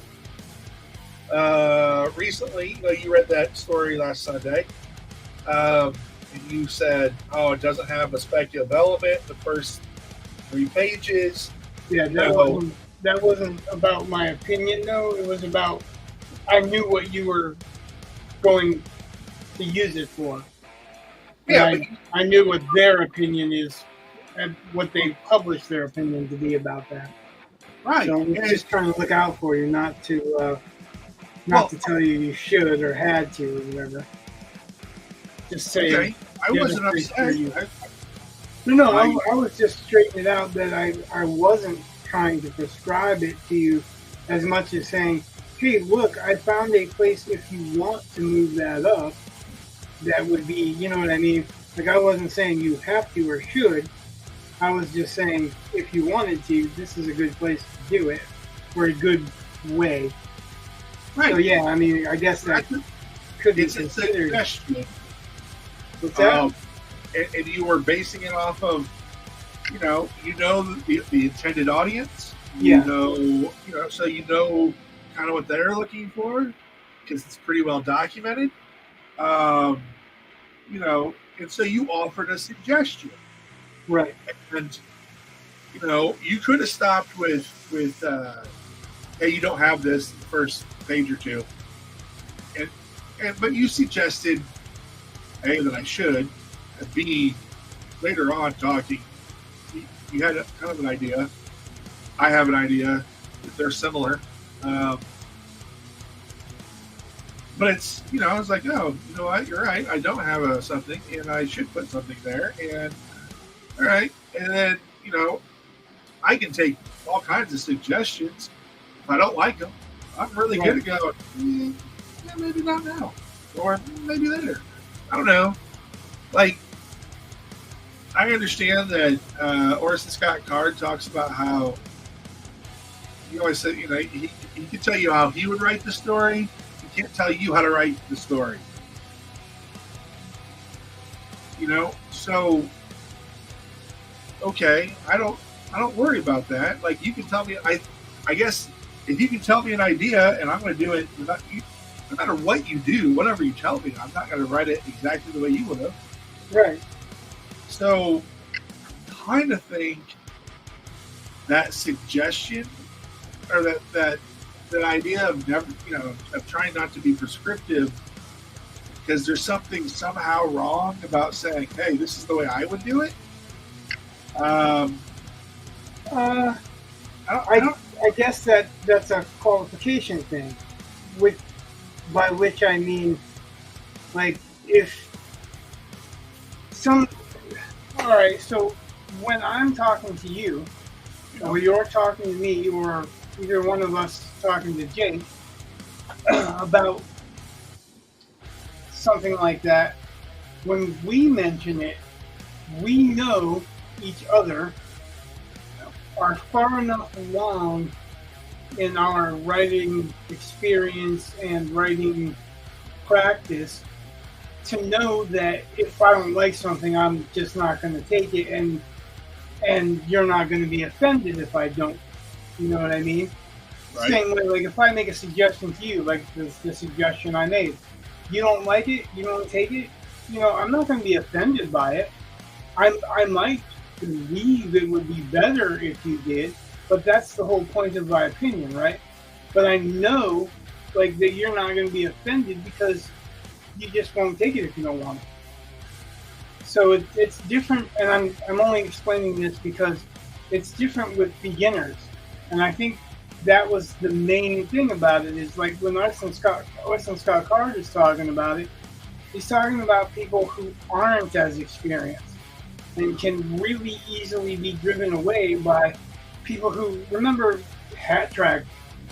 How many times people read the first 13 lines, which for anybody that doesn't know, that's what we were limited to posting at Hat Track, and tell us what the story should be about or what the first 13 lines should be, projecting what they think it's about from those first 13 lines, when often it's not about that. It's just introducing the characters or something, right? But beginners can take that to heart and they can get wrecked on it, and they can, whereas someone that's determined to write a story, like I've put stories out there and you and Jake have not liked, and I guess, well, and I've been like, I guess, well, if nobody likes it, then maybe I don't want to pursue this one. That doesn't mean that I wouldn't pursue it if I really loved it, but if I can do that, and then someone that's new to it may take that wrong. I've seen it so many times where people take a prescriptive element wrong, and they don't take it as a suggestion or this is a possibility. They take it as a demand, right?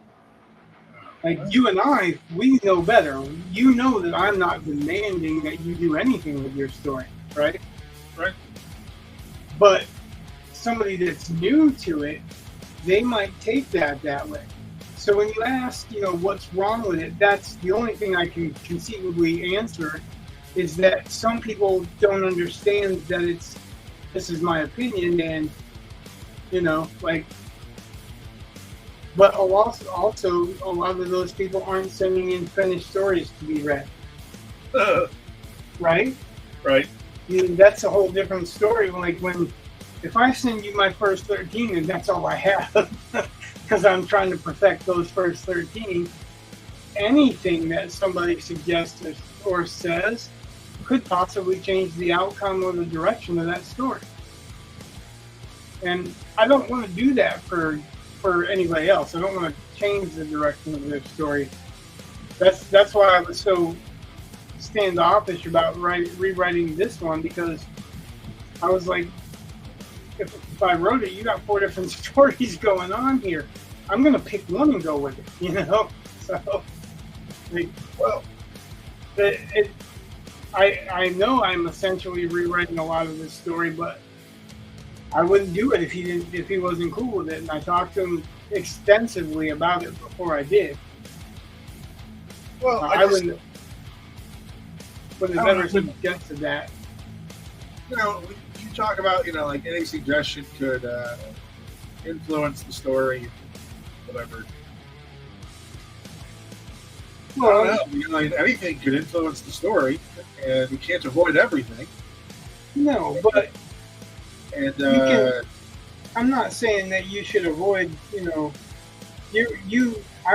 think it's the other way around. You should avoid asking for people to critique something unless you're done or know enough of where you're going and have enough down there where people aren't going to misjudge it. Like that's what happened to one of the stories that you wrote that I read that you constantly think that that's a story I hate or whatever. It's just I was led to believe. I don't know why. You didn't directly say anything, but the tone, the things that you described in the opening of the story led me to believe that it was heading in a different direction than it was. So I kind of felt like it was bait and switch, or I don't even know what you want to call it. It didn't go in any direction that I thought it was going to go when the culmination occurred. Like at the climax, that's not where I was thinking it was going at all. Like and me telling you, saying like, oh well, you should do this, and I did, make a suggestion like that for scripted. You hated it. Like, okay. I backed off. It's your story, like I'm not going to say anything after that. If you don't like it, don't use it, whatever. But I can see definitely if somebody's not done or don't know where they're going, they can be driven off or made to stop the story if they get negative feedback, And sometimes people think you telling them how to do it is negative feedback. Not saying it necessarily is, but they can interpret it that way, right? Yeah, well, I know the. I feel like I'm defending a position I don't need to defend. I'm sorry, I'm not trying to do that. Well, I'm trying to express it cleanly. I know the position. I just keep thinking that. So a rhetorical choice is anything that you decide on to convey your message. So syntax is part of that, diction is part of that, but also organization and like you think I promised something in that story that I don't think I promised. I won't say promise because that's more extreme than I thought. It felt like it was leading in a different direction. Okay, leading is not a promise. I guess I don't want you to think that I'm thinking that you were negative on a promise because that's not what I felt like. It just felt like it changed direction. But you did that in a different story too, and I was perfectly fine with it. That was the dude with the potbelly stove. I didn't expect it to go in that direction, and I was perfectly fine with it when it did. But so I mean, every writer makes all these choices. So like even if you're persuaded, if I give you a suggestion and that persuades you, you made a choice. Like I would force that choice on you. And I don't know. As long as I can respect your choices, I don't know. I don't see as much of a problem. The problem now, I wouldn't do it necessarily with newbies or people I don't know, because I don't know if they're going to get butthurt about an honest opinion. Like there was. That's exactly what I was saying. Right. I mean, there was one girl. I remember. I assume it was a girl. I'm pretty certain it was a girl, but whatever. I agreed to look over one of her stories, and in the story, this girl turns into a horse, and it was just like there was nothing in it about like, all right, you're a horse. So it was your favorite one? Well, the concept just doesn't, for me, wasn't all that interesting. And then the character was just kind of, it was just obvious. It was just, this girl just thought of, what would it be like if you turned into a horse? It was just, and it's just, so I think she had her mice quotient wrong, quite frankly. And I basically told her. I didn't hear what you just said. Something about mice quotient. I think hers was askew. Let's just put it that way. And I gave her some suggestions that I thought would, and they weren't real specific. It just, where I thought that kind of story probably should go, so that someone might. And I was more diplomatic than I am being now. So you didn't say waste paper basket. I just. This is a waste paper basket story. No, I wasn't like that. I was like, I think you might want to, explore some of the aspects of being a horse, and your character You seems. want to watch some I understand episodes that. of Mr. Ed. Well, I understand not wanting to be a horse. Of course. But I mean, at the same time, there's a lot of possibility. I don't know. That. This doesn't end up with a Mexican cantina story, does it? Nah.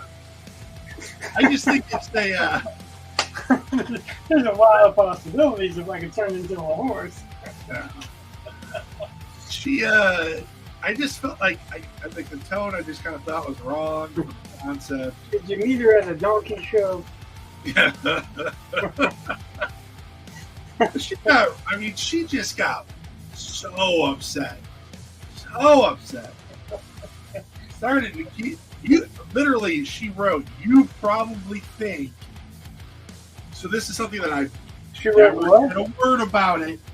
You probably think a horse can't fit through a door. And I'm like, it really depends on the size of the horse and the door. Like,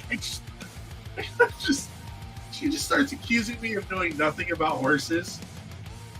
And, I'm just like, okay, sure. I never questioned you on your knowledge of horses. I didn't say that this doesn't seem true of what a horse would do. I said this doesn't seem true of what a human would do. Nay, that's not what I'm saying.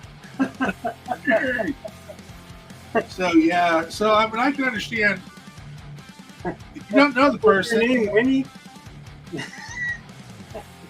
but if I know the person, I got jokes. I think you can be suggestive all you want. And I don't understand. I don't know. It's that. Oh. I mean, and really, what's the big difference between? I don't know. I mean, if I've come to you and be like, I just need to spitball ideas. You and I have just, sat around and spitball ideas. We sometimes fight and stomp off. I don't know. Sometimes for newbies, definitely, I understand trying to avoid being restrictive, which is really kind of weird. If they're newbies, they probably, if you're a newbie, you probably, at anything, that's probably when you need the most guidance. Now, I'm not saying everyone needs the same guidance at the same time. I'm just saying, statistically, that's probably when you would do better to get more advice. So, on one hand, I'm saying, I don't want to give advice to newbies because I don't know how they'll take it. But at the same time, it's like, we're the ones that need it the most. Yeah, it's difficult, right? I mean, you want to help, really. I mean, if you didn't want to help, that's the thing that newbies have a hard time understanding. If I didn't want to help you, I wouldn't take the time to finish reading that fucking thing. Right. If I read the first 2 paragraphs and I'm like smacking my head, like my wife has looked at me like I've read a paragraph or two of things that I was reading for that particular contest for people, and I've read them to her, and she's looked at me and she's like, "Why do you do this to yourself?" And I'm like, I'm doing this because I'm trying to help somebody. Hey, I'm going to go get myself a drink because if I don't, I'm going to start sounding really bad. I'll be right back.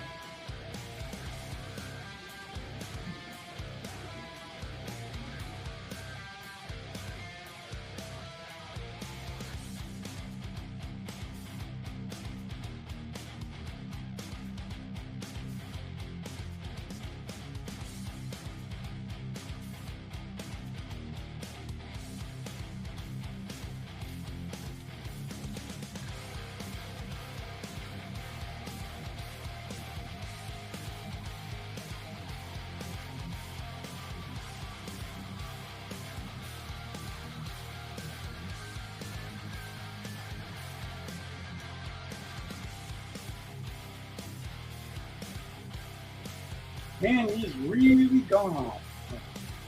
And then he'll be like, surprise, I'm back. And I'm paying attention to something else.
And I'm back.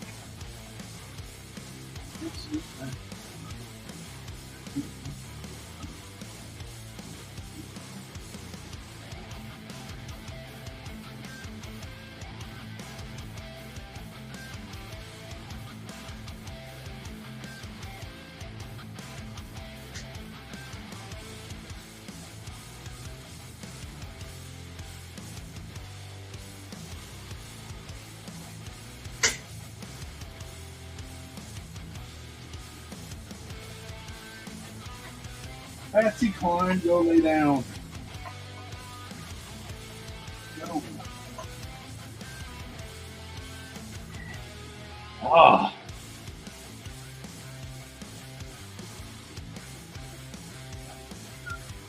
Oh, now she's in there. No. Are you just talking to a dead country singer? Huh? I said, were you just talking to a dead country singer? No. That would be Patsy Cline. I was talking to Fatsy Clon, my dog. Oh. I misheard. They're lighting off fireworks outside. And she's all, well, the reason why it took me so long is because she was dead asleep. Like, I was hearing her, I was like, who's going to think Rhonda's home and snoring? Because she was starting to snore. And I'm like, all right, it's time to run down and get something to drink. As soon as I get on the stairs, I hear her call her, look over. Yep, she's up. She's, and she wants out because reasons. Like there's headed towards the fridge. Or the door. She had to go bark. What's that? She had to go bark. That's all she does. She goes out, barks at the neighbor dogs. They all bark back. They kind of check in. And then, she peed, which is why I was like, if I don't let her out now, I'm sure in 10 minutes she'll be begging. And then I'll have to leave again. That'll be even more annoying. So I just put her out.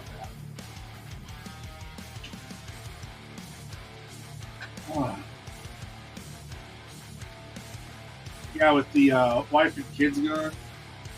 My family is not a big fan of Long John Silver's, but I am, and so I rarely get it. So tonight I was like, actually, like around noon, I decided, all right, I'm kind of hungry because I had not been awake for that long, and got myself. I had it then for breakfast. I had it for lunch. I had it for supper. I still have it for tomorrow. And I was just like, yep, I'll get my fill. When they come home, I'll be all good. The only problem with that is their fish and chicken make me so thirsty. But I'm willing to face that challenge.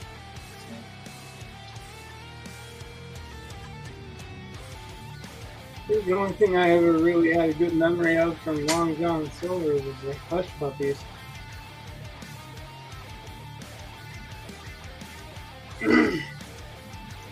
That's not to say anything against anything, but I do enjoy Hush Puppies. that was the memorable thing for us as kids. Hush Puppies.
Did you hear about Neil Gaiman?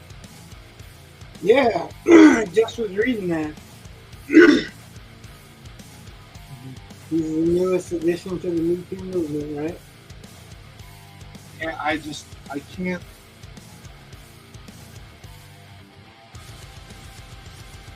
I don't know. I have a hard time believing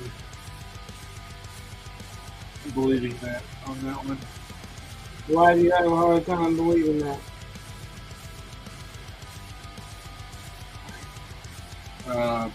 What makes him not a viable candidate for that? Just because you like his stuff, or? No. It has nothing to do with his art. No, not really. It doesn't? I just, let's just say he's a slight man, and seems rather soft-spoken, and I don't think he's all that soft-spoken. okay. Unless he wants to be a soft-spoken. He narrates a bunch of stuff. I just never got a particularly aggressive feel for him. But then again, he was never sexually attracted to me, so you know, there's like Kevin Spacey give you a particularly aggressive feel. more so than there's a reason why Kevin Spacey played some damn good villains. Oh, I don't know. They were all pretty much quiet villains. Except for American Beauty, you know, like, but that's still a role.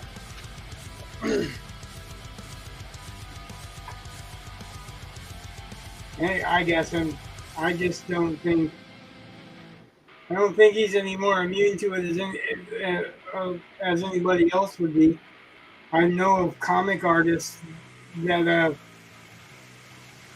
have been busted doing that kind of shit, so it's not surprising for me to hear of a popular one who would be getting a lot of attention at like Comic Cons and shows and stuff to have that kind of an accusation made against him. Now, that said, I'm not saying that accusation is true or that I believe it either, but I also know that he is one of those that would have been pointing fingers if somebody else had that mentioned about them. That is true. So he has done that. I'm going to leave that at that. I don't know for sure. I would like to think that it's not true. You know what I mean? But I wouldn't say that it's impossible. I wouldn't say that I wouldn't believe it could be possible because I've already seen way more people be provably that way than not. Than you know, and I've also seen people that there are people that have been accused of stuff that, and even convicted of stuff on word with no valid evidence. You know what I mean? Yeah. So I'd hate to think that anybody, no matter what their politics, no matter what their whatever, would have to go through a ringer like that, because once it's out there, whether or not you did what they accused you or not, you're always going to have that hanging over your head.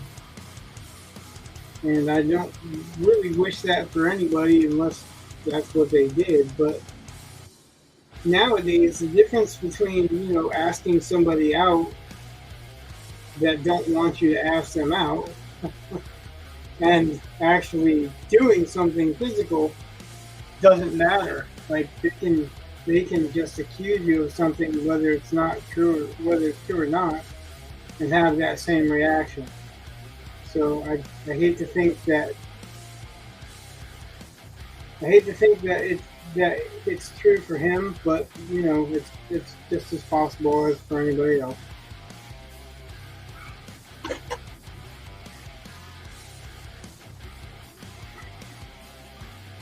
That's about a wishy-washy answer, but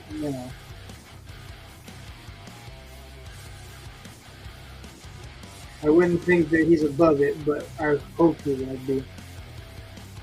And I hope that they don't destroy him on an accusation. But the same can be said of anybody. I wouldn't hope anybody would be destroyed on an accusation.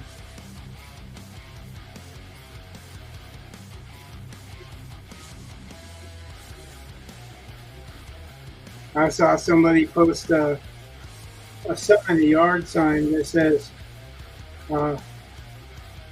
fucking both, our country deserves better in 2024 or something like that, right? Okay. And one of the responses was, if you don't vote Biden, then our life will be destroyed. And he's like, yeah, I've heard that last election.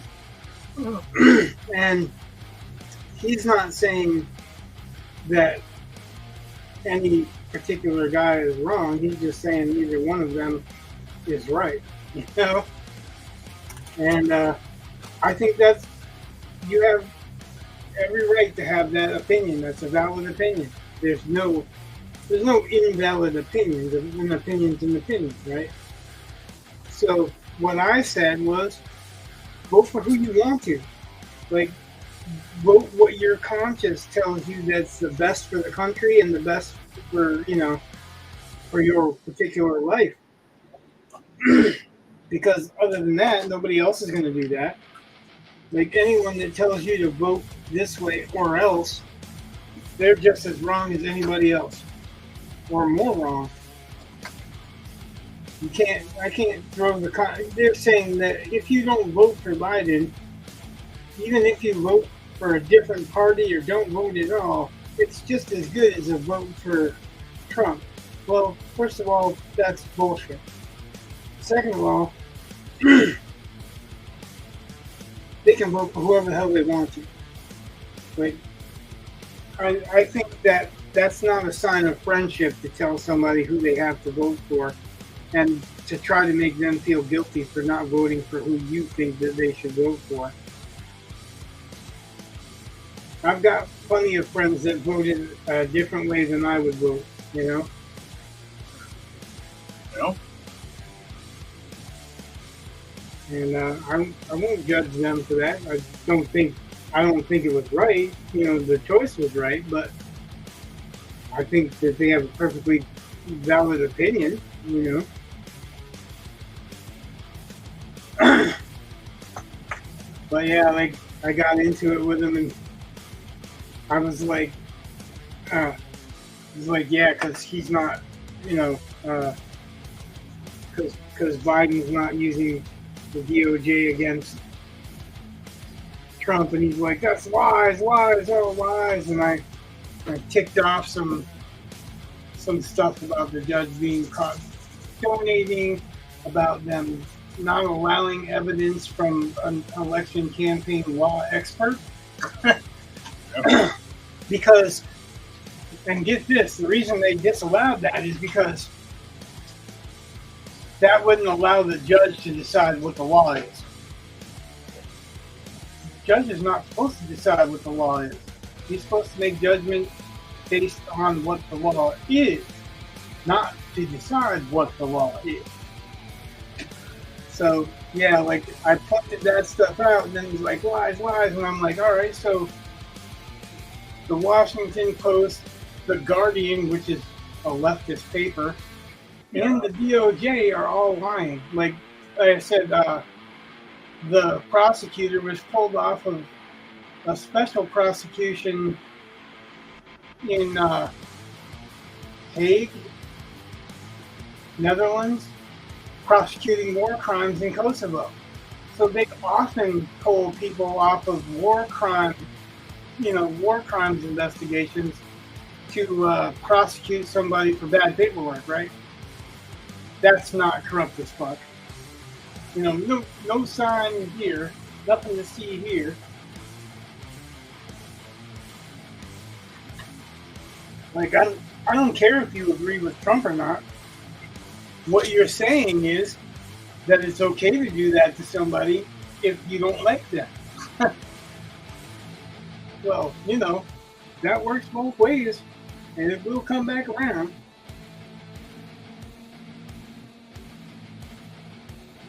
But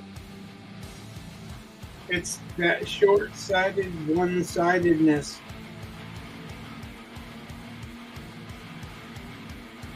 Don't tell anybody who to vote for or who you can and can't vote for. Yeah, that's not your job, not your right, and not your purview.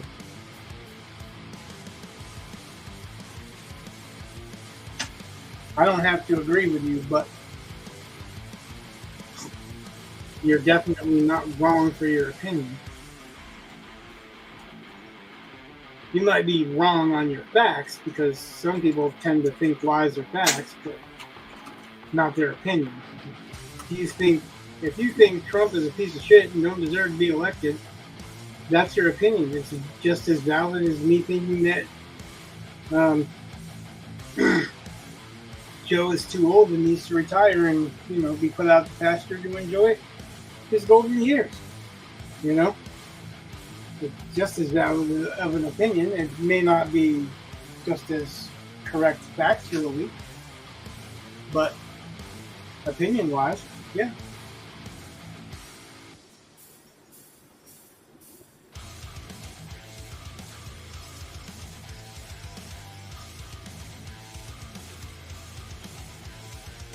It's a damn shame that politics has invaded every single thing in our lives anymore. You can't listen to music, you can't watch a movie, you can't read a book, you can't write a book that's non-political. I mean, it has to have some kind of politics in it to be accepted by one side or another. Otherwise, it's going to flail and fail, right? Well, just sad.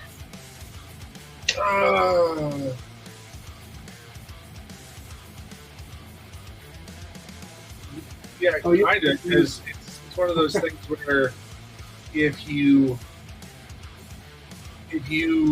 try to make something apolitical, one side or the other or both will find the political in it anyway. And so, yes, sir. Exactly. If both sides are going to find something that you never even intended, yeah, or make something up that they know you didn't intend, just for the sake of saying that you're not on our side, you must be against us. Right. So then you start having pressure then that apolitical doesn't work. So you have to decide. You're almost forced to pick a side because it's kind of like that. What they show in the movies about getting to prison, like you have to figure out which gang you're going to belong to, so you can have some kind of protection. Yeah, nobody lives without the protection. Right. It's almost got to be like that. Like you got to find your gang. You gotta signal that you're down with that. Well, that's what the riots were all about when they were throwing cups of fucking quick dry cement in coffee cups at people and smashing people over the head with fucking bike locks and shit like that. They were doing all that because they wanted to force you into picking a side or their side. You couldn't be apolitical. You couldn't be, someone that just says, I don't want to deal with this, don't want to think about it, whatever. You have to think about it, whether you like it or not. I remember early in the Black Lives Matter, I don't even know what you'd call it, but early in the movement, I guess. Because since it's been proved to be more than just a movement, it's a bankrolling some shit. But without that, the first I saw of it that was really something to be concerned of were people literally marching into libraries and people that were in colleges and kids that were studying, putting bullhorns in their faces and yelling that shit. Why does anybody deserve that kind of behavior? Because they're trying to force them to take a side. You can't have peace. You can't sit by the side. You can't even study. You've got to either choose my side or I will harass you for the rest of your life. Or as long as I can get away with it. That shit is bullshit. It doesn't matter which side of the political spectrum you're on. It's all bullshit.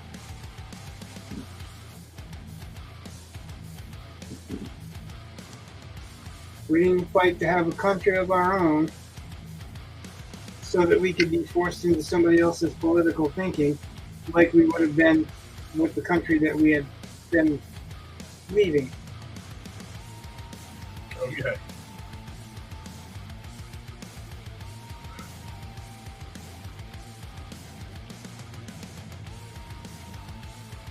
Passionate about that subject, I guess. Huh? Huh? What did you say? I said I'm passionate about that subject, I guess. A little bit. The whole fact that, that somebody can be expected to have to do something against their will in a country that's supposed to be free. Or people dissing our country as if it's not the best country out there. Like, if you can find a better one, move to it. I won't hold you back. Actually, if you can find a better one, let me know. You can stay and fix this one. I'll go to the better one. Well, no, because better is a matter of opinion, correct? Well, if you can show me how this is better, I'm just saying. And if they don't like our country and there's a better one in their opinion, it won't be better in our opinion unless you agree with that particular cause, right? That's probably true. So, I'm just saying, like if you really hate this country, you don't have to stay in it. Well, of course, you can't necessarily go to Canada, which all these people tend to think that they can just up and move to Canada if they don't like the election. But if you have a speeding ticket, you can't go. If you don't have a certain amount of money in the bank, you can't expatriate. You have to have permission to do both. So, you can't be fleeing a crime. You can't be, Canada is not what you think it is. But you just keep going on thinking about that, I find that a source of amusement as well. People think the answer is to either move to Canada, or it's just like the people that move here. They're fleeing their own country, and then they want it to be like the country they fled. It makes no sense at all. You fled to us because we're the better country. If we weren't the better country, you wouldn't have fled to us. You just stayed where the hell you were, or you fled to a different country that you thought was better, right? At least that's common sense for me.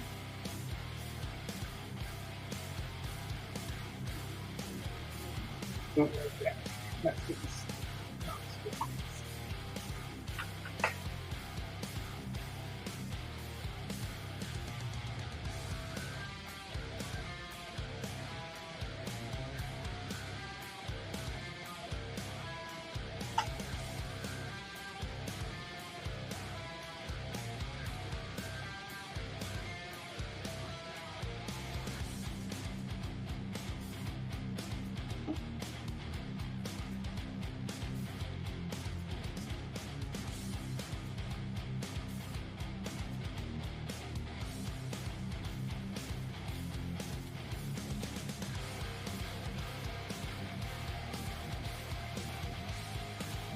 I had something that I wanted to do with him, this character, that would have obscured his face but allowed me to show more of him, and I didn't do it. Okay. I was going to put a mask on him. No. Or at least the lower part of his face.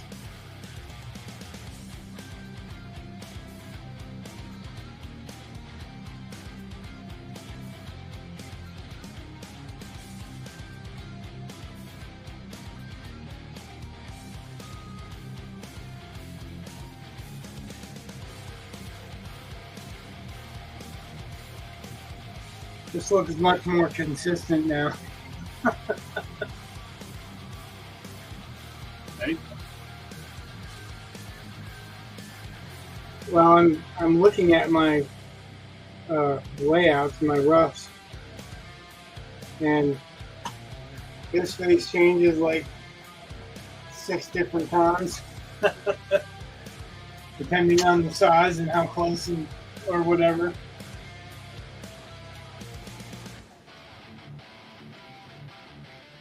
The most inconsistent are the ones that are stretched out, but you can still tell it's the same person.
Okay, so I was looking something up today about comic books and length. And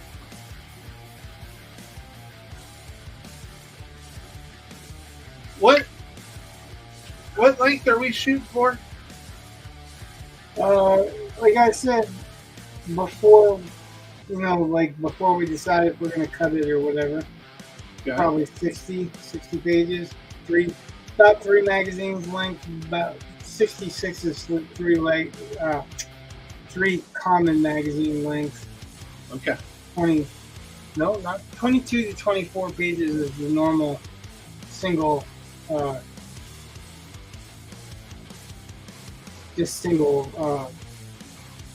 book run.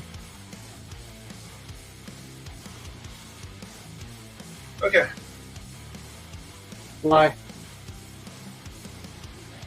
Because I was thinking you said aim for about 60. Yeah, that's what I was thinking.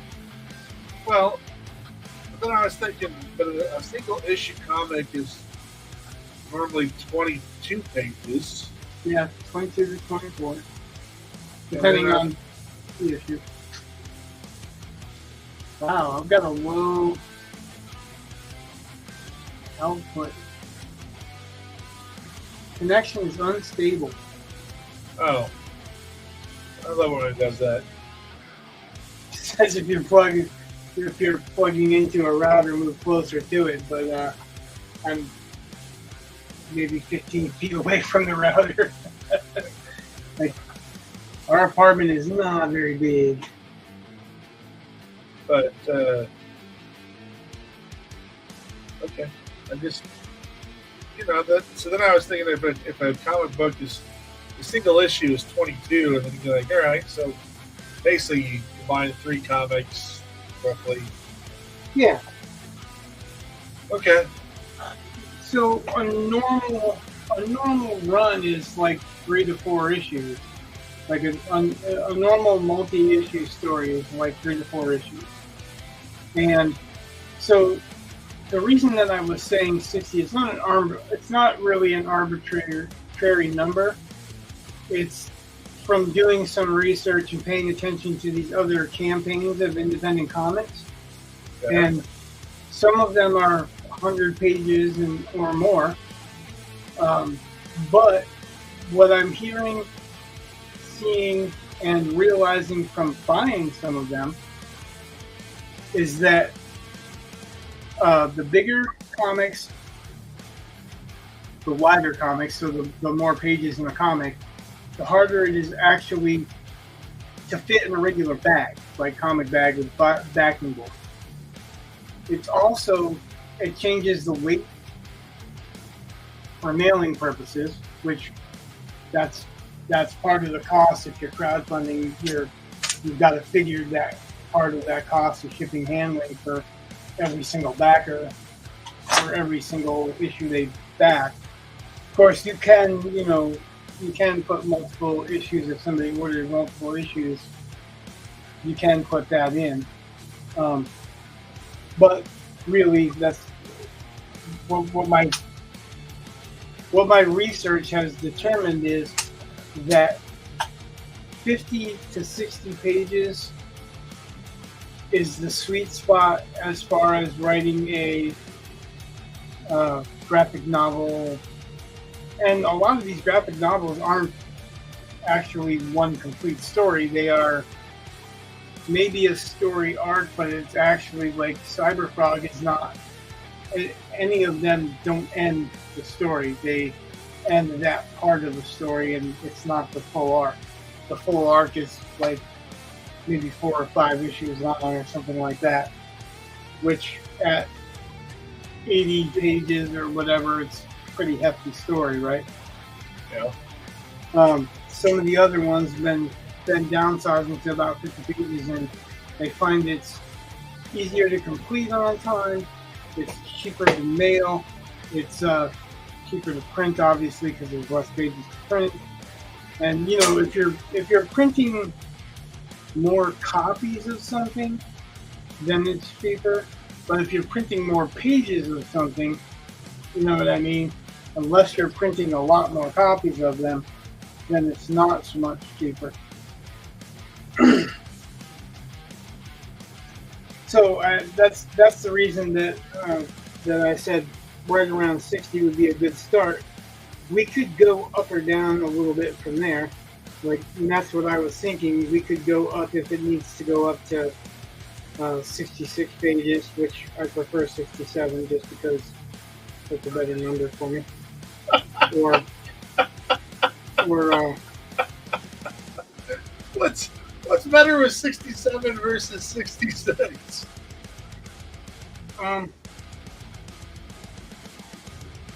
It's better number. Okay. That's just like I'll talk about it with you if you want off the air, because that would sound very arbitrary to anybody else, and it's not for me. I have my reasons. okay. But that's it. I was gonna say either 67 or 65 or 64. I was thinking like if it's a 22-page issue, then 66 is the number. But I'd rather have 3 24-page issues just because it doesn't end up at 66.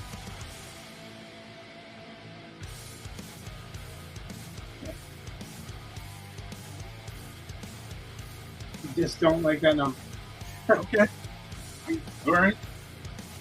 So, but my figuring was honestly is that we're gonna trim it down anyway. Just like originally we had 5 pages. Now there are 4 that accomplish that same thing. So that's my thinking. Really, is that we're going to probably downsize that number by a little bit, or so that was working. What? Like, when you downsized, I was like, oh, well, I got 2 more pages. Like I just what? All right, so if you end up with a story that's 68 pages long, I'm not going to say no. I might find a way to, combine panels like I did. And that's what I'm figuring on, is that there's a possibility of combining panels. But I was thinking maybe this is going to be not a super long story arc. Working with like 50 pages to 60 pages would be a good first issue that is a separate story. Like, it could also go on, but it would end this particular story arc. okay. If you write more pages and and it's a good story and we don't need to trim it, and like if you start getting used to what I'm doing for consolidating panels and do that on your own, then yeah, I mean. Well, I'm not saying you can't. I'm just saying that I'm figuring on the editing process will temper it a little bit. The way I've been looking at it is, okay, so if I write it, let's say I write 5 pages, okay? And then you're like, oh, I think I can get this done in 3, okay? So I went from being ready to write. Name that tune. Huh? Sorry, I said name that tune. Okay. But that was a joke on I can get this done in 3. If I can name it in 3 now. Yeah, got it. But It so wasn't a great joke. I went from being ready to write page 6 to now I'm ready to write page 4. Because I just... What? Well, we went from page 5 down to page 3. So we didn't. We went from page 5 to a double page spread on page 4. This is page 3. You know how you were condensing stuff from the script? Yeah. You didn't write 7 pages. Did you write 7 pages? Yeah, actually I did. But I can look that up real quick because I have access. It's fine. That's not what I'm saying. All I'm saying Well, is, I'm curious because, like, I'm like, am I misremembering it? You know, so that's possible too. You know, huh? well, I don't when have you it were as done with well as I thought. the oh god, dude, the storyboarding, we I was like, oh, I need to make sure I have a few I more can never pages. remember the name storyboarding, and you're having trouble with layout, right? Yeah. So anyway, so yeah, so I said, I'm pretty sure but I've been like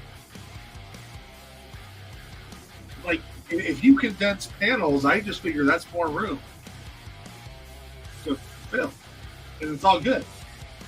But I just all right, cool. So I don't know if the editing process will limit what we eventually end up with. All right, so I'm not hard fast on anything except for if you end on page 66, I'm going to draw a poster for page 67. Well, I already figured that actually. I was like, oh, if it ends on page 66, you're drawing a poster. Yeah, I already had that in my mind. I'll be doing something for sure.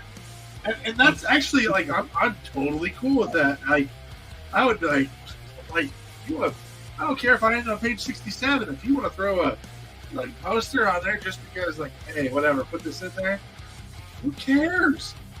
Like, all right. Like if it's cool, it's cool. I can't find it. Well, I'll have to look through. Well, no, I mean, like I had it like when I bring up Word, like if I right click Word, it gives me a list of recent documents that I opened, and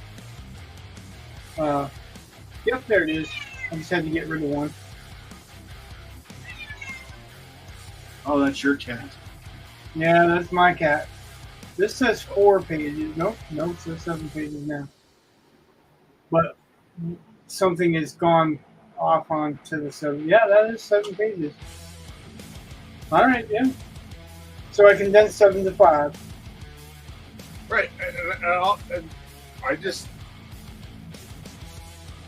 normally redo my numbering.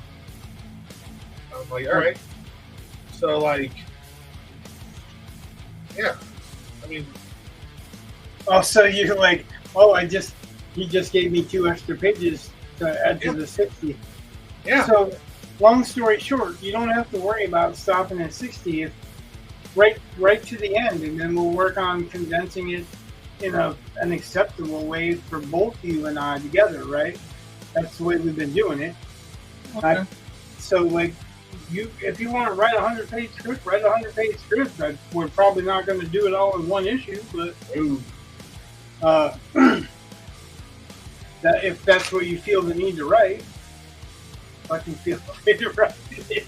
Like, I don't want you to believe that there's some kind of limitation on, like, you have to cut it off at X number. You don't have to write only 8,000 words or whatever.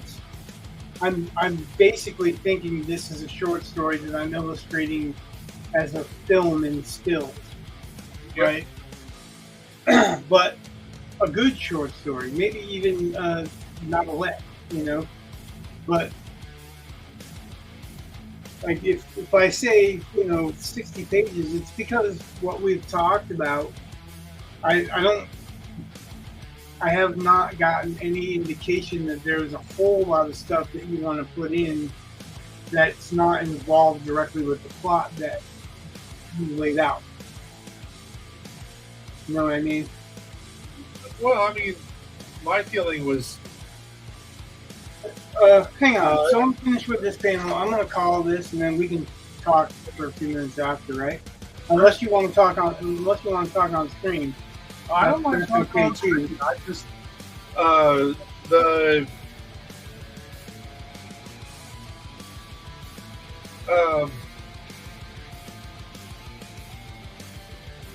only thing I thought about, like, when adding more stuff in, I'm okay with adding in whatever. Honestly, it was. Well, I think I could make the core story fill the pages. Um, right. And so, if we go anywhere, it's just all takes up real estate. That's all. And Well, I mean, like, so we haven't more talked pages. about since developing this story, we haven't talked about exploring what's outside the city. Right. Even though we've discussed what's outside the city, we haven't discussed really how much we're going to invest in being outside the city. Like, we obviously know there's dangers out there, and if those dangers are really, really bad so that everybody's afraid to go out there, that would be a good reason to put our main character out in that kind of danger at some point in time. I agree. Like, me thinking, I'm thinking Dr. No here, where you see all these sharks and you see all this stuff, and then he literally has him crawl through this rat trap that beats the hell out of him, electrocutes him, stabs him, and then throws him out of a cliff into shark-infested waters and stuff. So, like, you know that there's shark-infested waters long before he ends up there, right? Okay. And knowing what we've talked about being in the outside, which I don't know if we've actually determined a solidified name for it yet, but knowing that we've determined what's out there, or you've determined what's out there. I've done some drawing, but like it only seems to reason it's kind of a Chekhov's gun, right? Yeah. If you're going to talk about it, you're going to have to actually show some of that, and then cleverly get him out safe or in safe. Right. Hopefully cleverly. We got to remember he's also better prepared for that than most people. So What's that? he is better. He is. He is better prepared for that. Like I told you, my connection's spotted, so.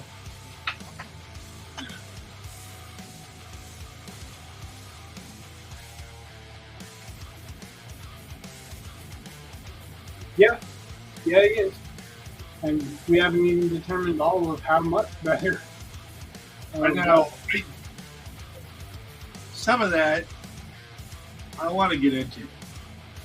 Like, I think the last time we streamed, I think we talked about, I think it was the time before, I don't know, but we were talking about log lines and stuff. And I said it was like, I think I said it was like Reacher and the Sentinel. And what? The Sentinel. It's the 90s. I think it's 90s. Maybe later. TV show. Yeah, I didn't watch it, so. Well, it's just. I was like, it's similar. Like I can see similarities there. I didn't think that we had any Reacher in that. I thought we were talking about a kind of Blade Runner-ass. Yeah, that's what I said. Probably Blade Runner meets Sentinel. Yeah, that's what. Maybe that would be it. Both of us can be wrong though, because we have, we'll move to other stuff too. So.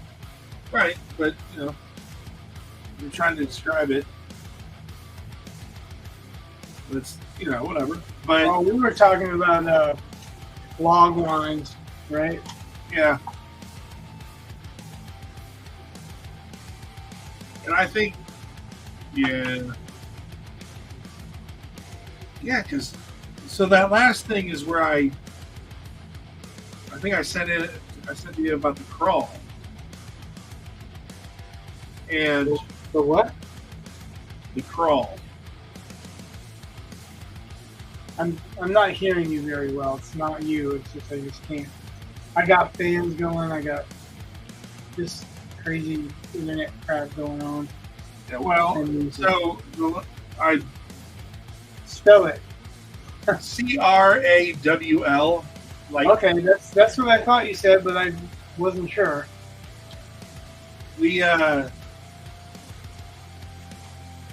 But I think that's going to provide some opportunities to show Mastiff being Mastiff. Like, I want to get into some of that. I want to see him caring to people.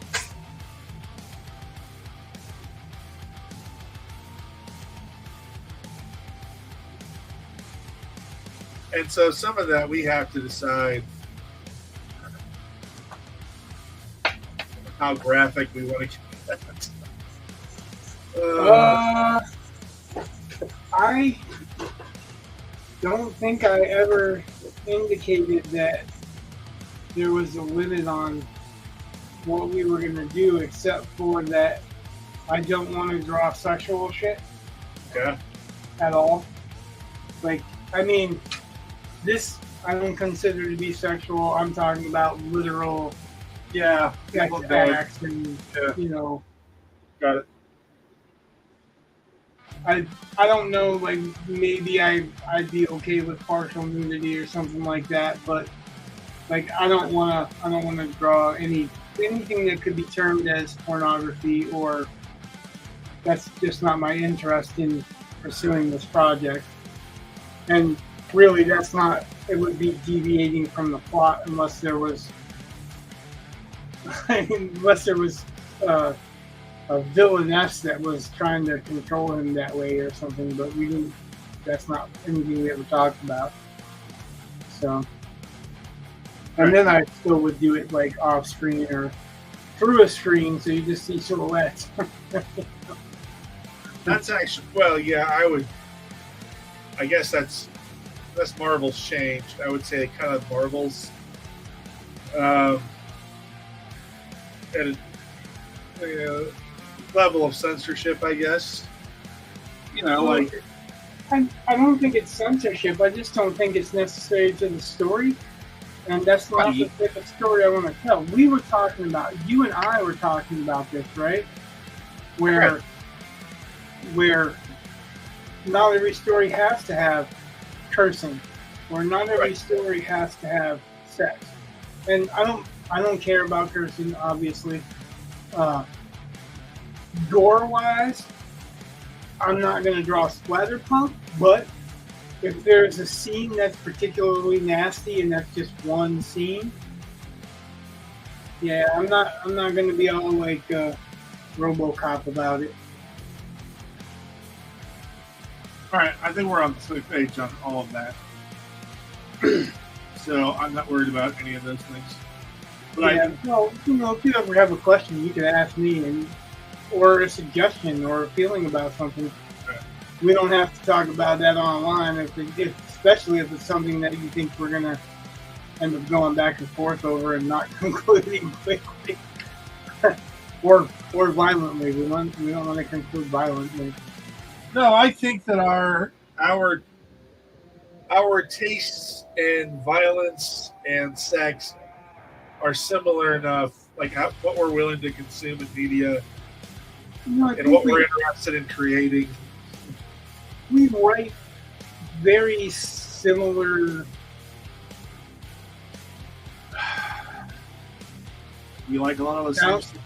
Boundaries, like I don't tell myself I can't write this or I can't write that. It's just not natural for me to write it, right? And Right. But like the reason I asked you to write on this project is because I know pretty much. I don't want to say I know where you're going to go, because I don't, but I know pretty much that I like the fun aspect. and you just kind of naturally drift that way in almost every story.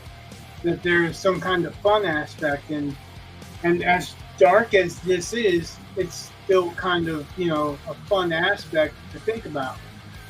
And I'm sure that there'll be something that's going to pop up that'll be, I don't know if I'd say charming, but like more personable than what we just laid out, because we just laid out the main, overarch. But yeah, like I totally trust that you're not going to write something that I don't want to see or don't want to draw. Like, I don't think that there's a need other than what we've done here to use sexuality. Like, we did that to basically hook the prey, right? Right. But not in any kind of fashion that we're not going to be showing them making out or whatever. We didn't even kiss; they just came close. So I do like that because it's not that type of story, Good. I don't think that you're interested in writing that type of story either, though, right? Not particularly, no. I want to. And Violence is okay. I mean, like I cut my teeth on Conan the Barbarian and Tarzan, and those are pretty violent stories. So I actually like the way that John Buscema did Conan, because he did a lot of sword thrusts through people and such, but the sword was always white. It wasn't super detailed, and the blood was always black. You know what I mean? So, because it was mostly black and white. I don't even think in the color, I'd have to look because I've got a few behind me, but I don't think I even recall in the color versions that was red for blood. I think that Marvel had that treatment where it did black blood, but I don't care about that, I guess is what I'm saying, because I think you asked that originally, right? That if I'm opposed to excessive or whatever violence or whatever. well, Because you wanted to show a violent aspect. and the guy's got a. Well, he's not a tall man. He's a physical guy. I mean, Yeah. he's drastic. And there should be a reason that people fear him. Right. So, I mean, to a degree, it's like, I don't want him to be like Batman. no, Or no, Spider-Man. no, No. no, neither of those. I mean, Batman's closer, I guess, than Spider-Man to me, personality-wise, but I still don't like that quite right. I guess I don't want to preach that you should kill your enemies or whatever, but I'm certainly not opposed to him killing a super bad person that's doing super bad things. Oh yeah, because I mean, this is. I mean,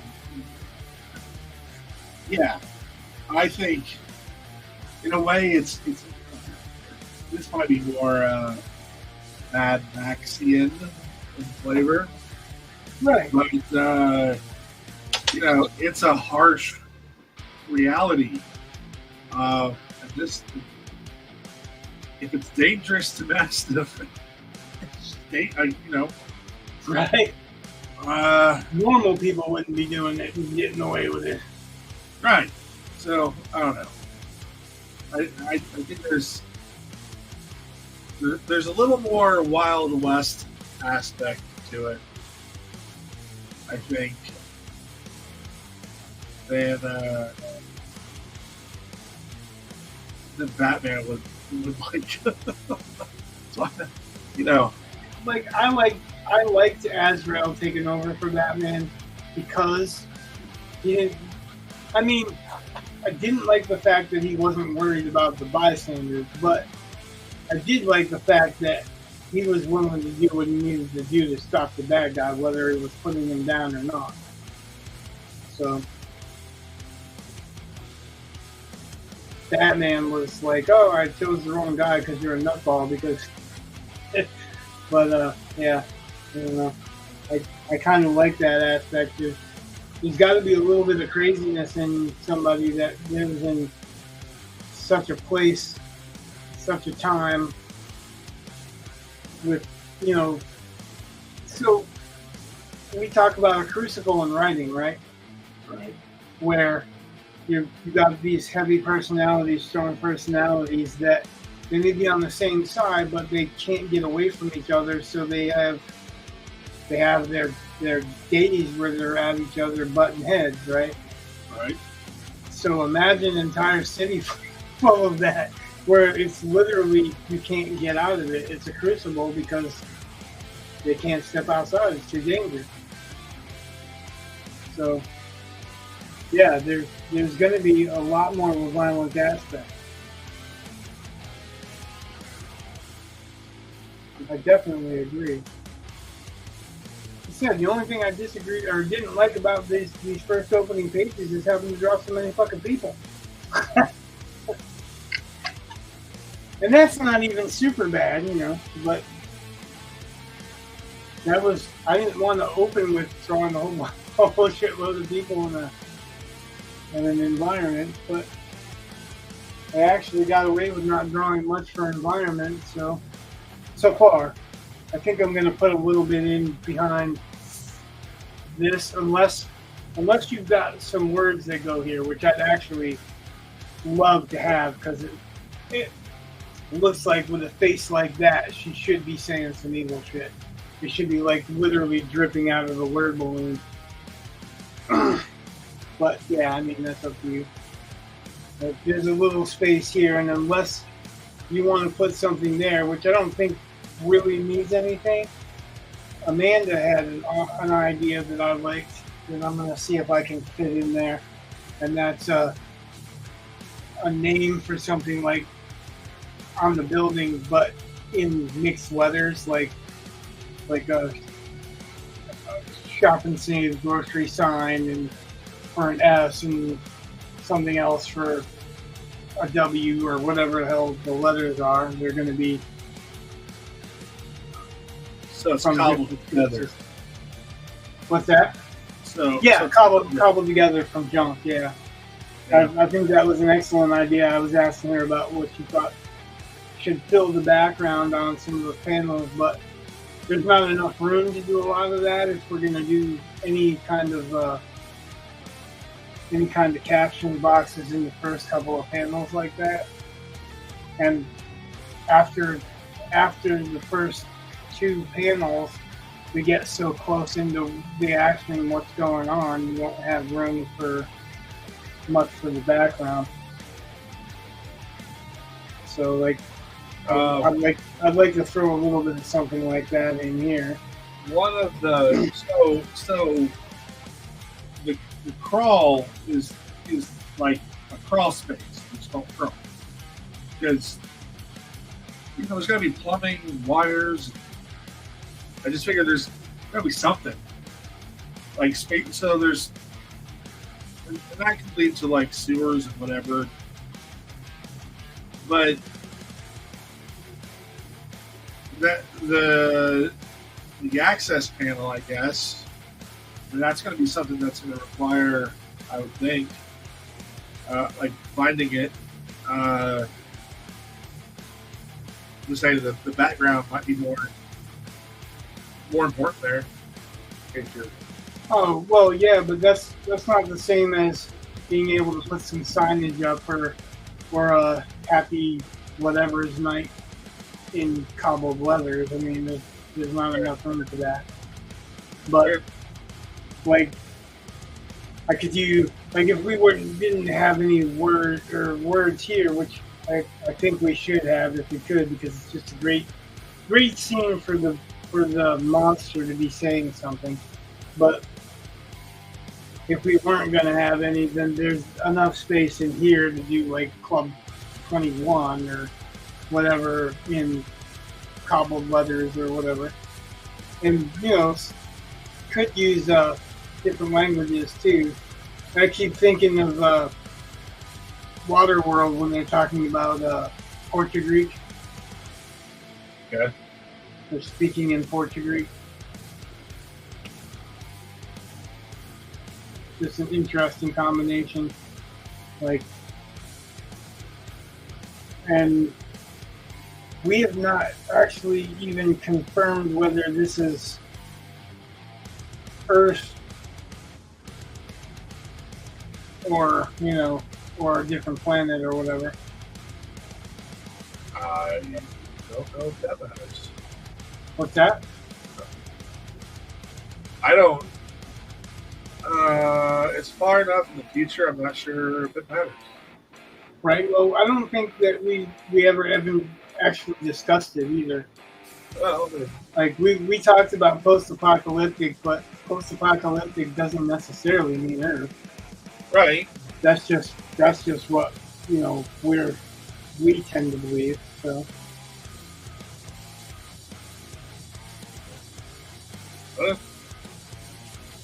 Yeah, so it's interesting the way it's coming together. Yeah. I like the progression. We've got 3 pretty good pages, I think, so far. I mean, I still have to go back into the first ones and get his best of detail and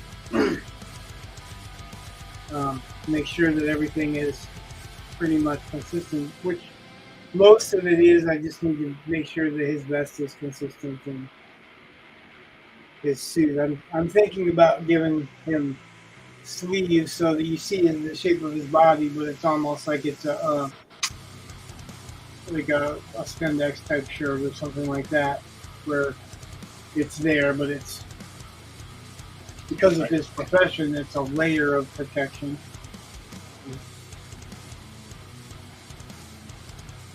So anyway, yeah. All right. We actually had to push it to make it go this far. I was going to lay this panel out, but I really need to find the reference that I want to for the frame. I swear I've seen something like a horror video cover that. Oh, I've seen a bunch of scenes like that, which is why it's in my head, Right. But Oh well. All right. Well, whoever watched, thanks for watching. Is that just you watching us? No, that is not me. Whoever watched, thanks for watching. Anybody that liked, subscribed, followed. Nobody commented, but comment after the video if you're watching it on YouTube, and I will still get the comments and reply to them. So, good night. God bless, and much love. Peace.